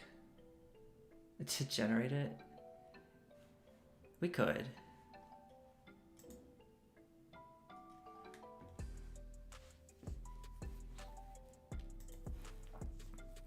At a certain point, I should just accept the fact that this is just a temporary asset, not the final thing. And I should just pick one of these.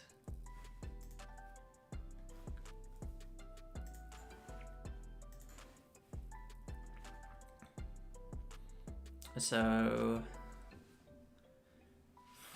with that in mind, I'm gonna pick the most public domain thing and hope that they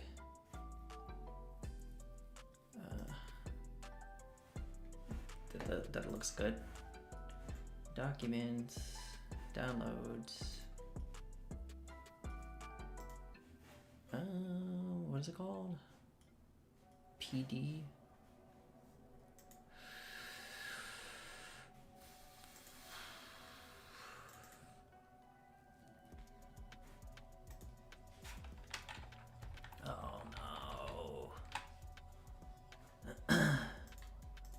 It's a bunch of individual images. Why? I want a map.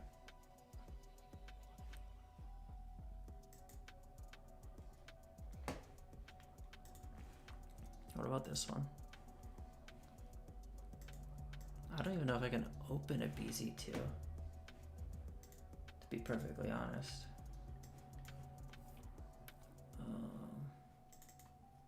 Oh my goodness, I got baited. Alright, I don't care anymore. Let's just pick one.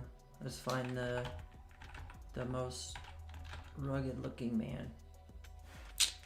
There we go. That's our guy.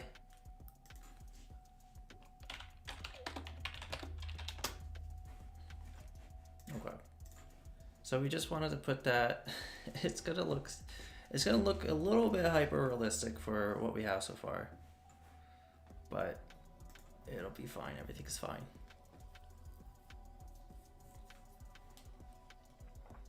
So we're gonna resize this. In the menu, here we go. The first thing we draw will be a drawable. Just give me a moment. All right.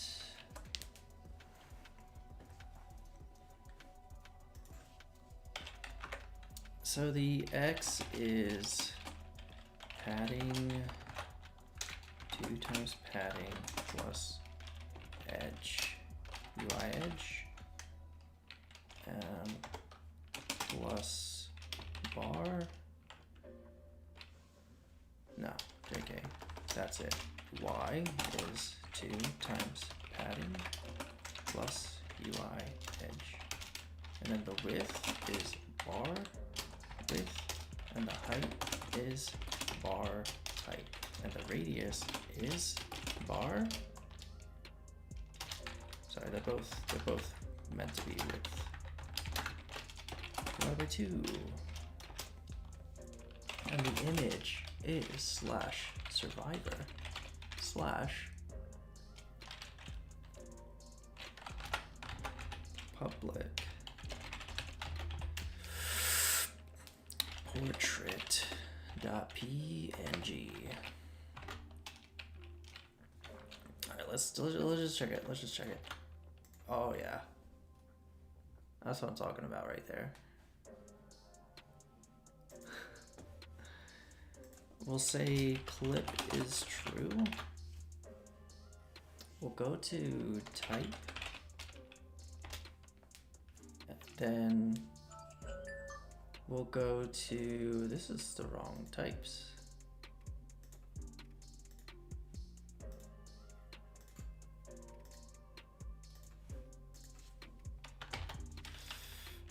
Types for our game engine. And we're gonna say drawable. Let's go to the source, and we're gonna do value boolean state data. So that's acceptable here. So what we could do now is go into the engine, go to where we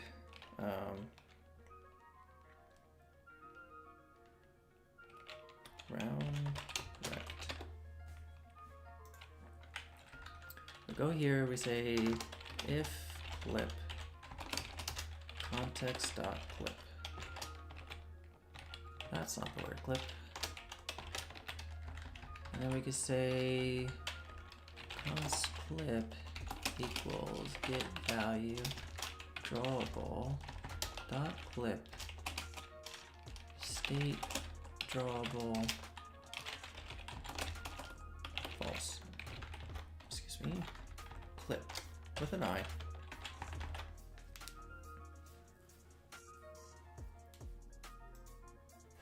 So hopefully it's round now. Okay.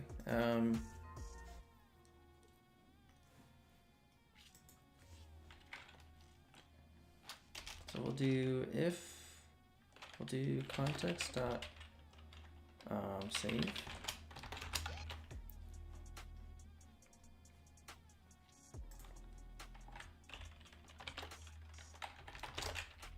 Context dot restore.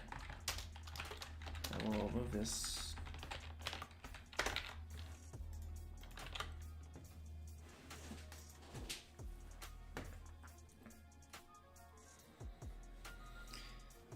Let's make the menu bigger to accommodate our new image. So we'll go to this and say that the height is, we're adding a 5th padding, and we are also adding a 4th bar height. No. We're adding a bar width.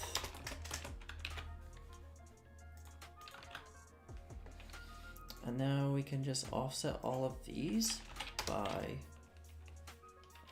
bar width plus padding. So we can just do 2 times and then do plus bar width. 3 times plus bar width. Do a refresh. Oh yeah. That's what I'm talking about. Beautiful. Now in reality, you'd probably use a better, a more appropriate graphic here. But I'm happy with this. Okay. Do we have any suggestions for our character's name?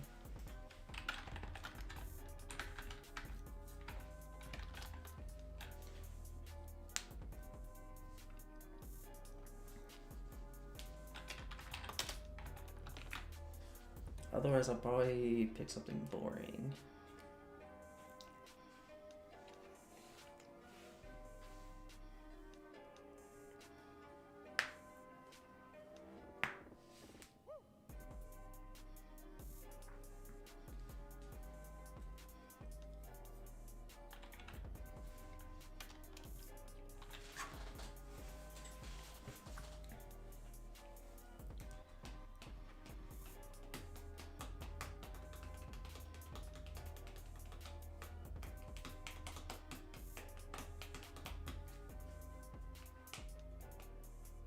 Beans.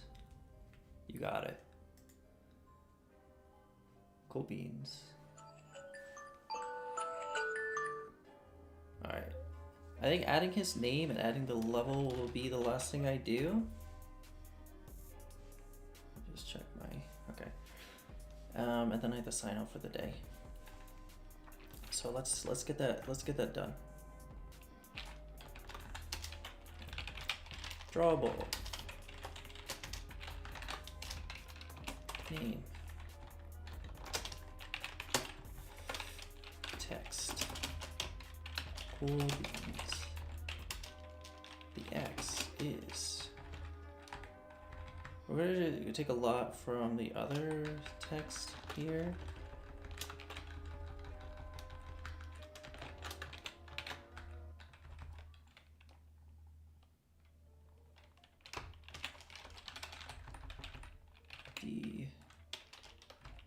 Then the Y is going to be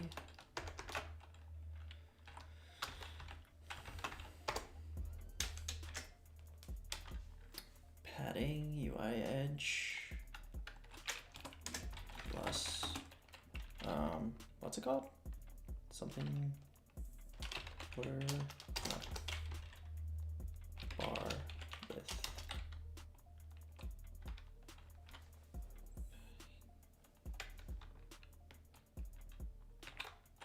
Alright, let's just see what it looks like. Cool beans. Excellent. And then we'll go through each of these and add one more padding. So we'll say 2 times padding, 3 times padding, and 4 times padding.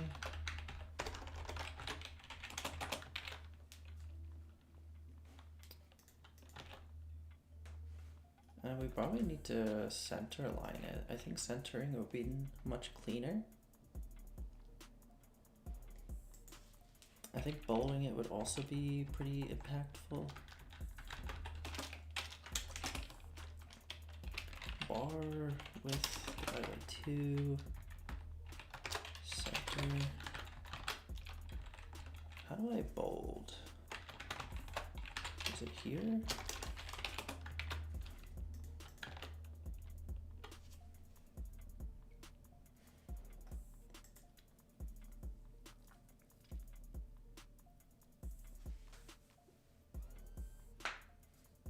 Now we gotta say the height is a little bit bigger to accommodate. So we have to go to here, go to the height, and say that we have one more padding.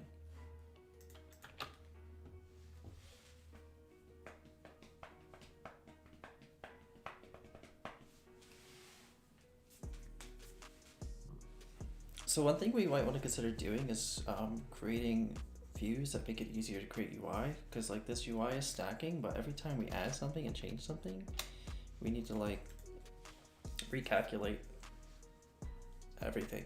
That's kind of annoying.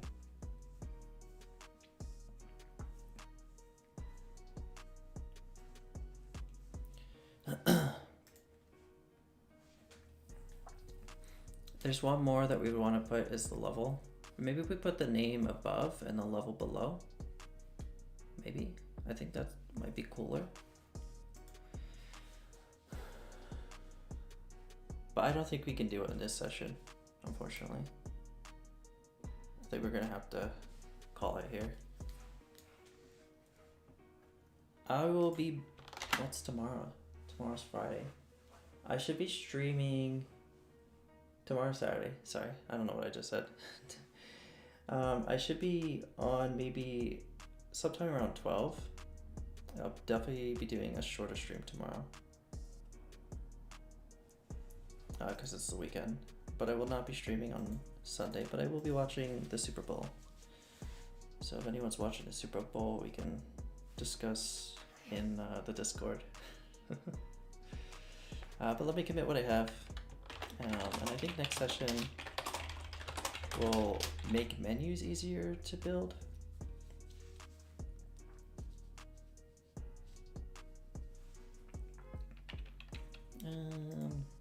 Git commit -m, add user stats.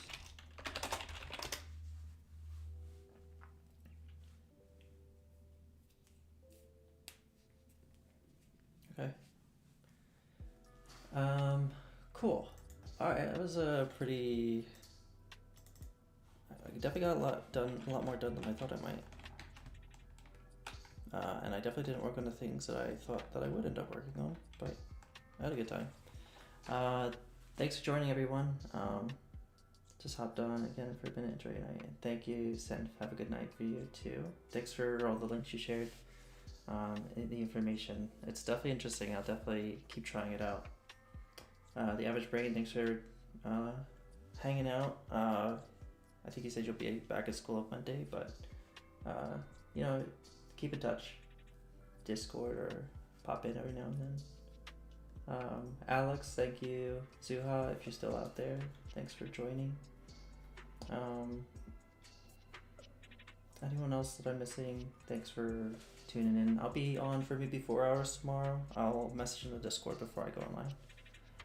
But for now, good night. Thanks for joining in. Bye.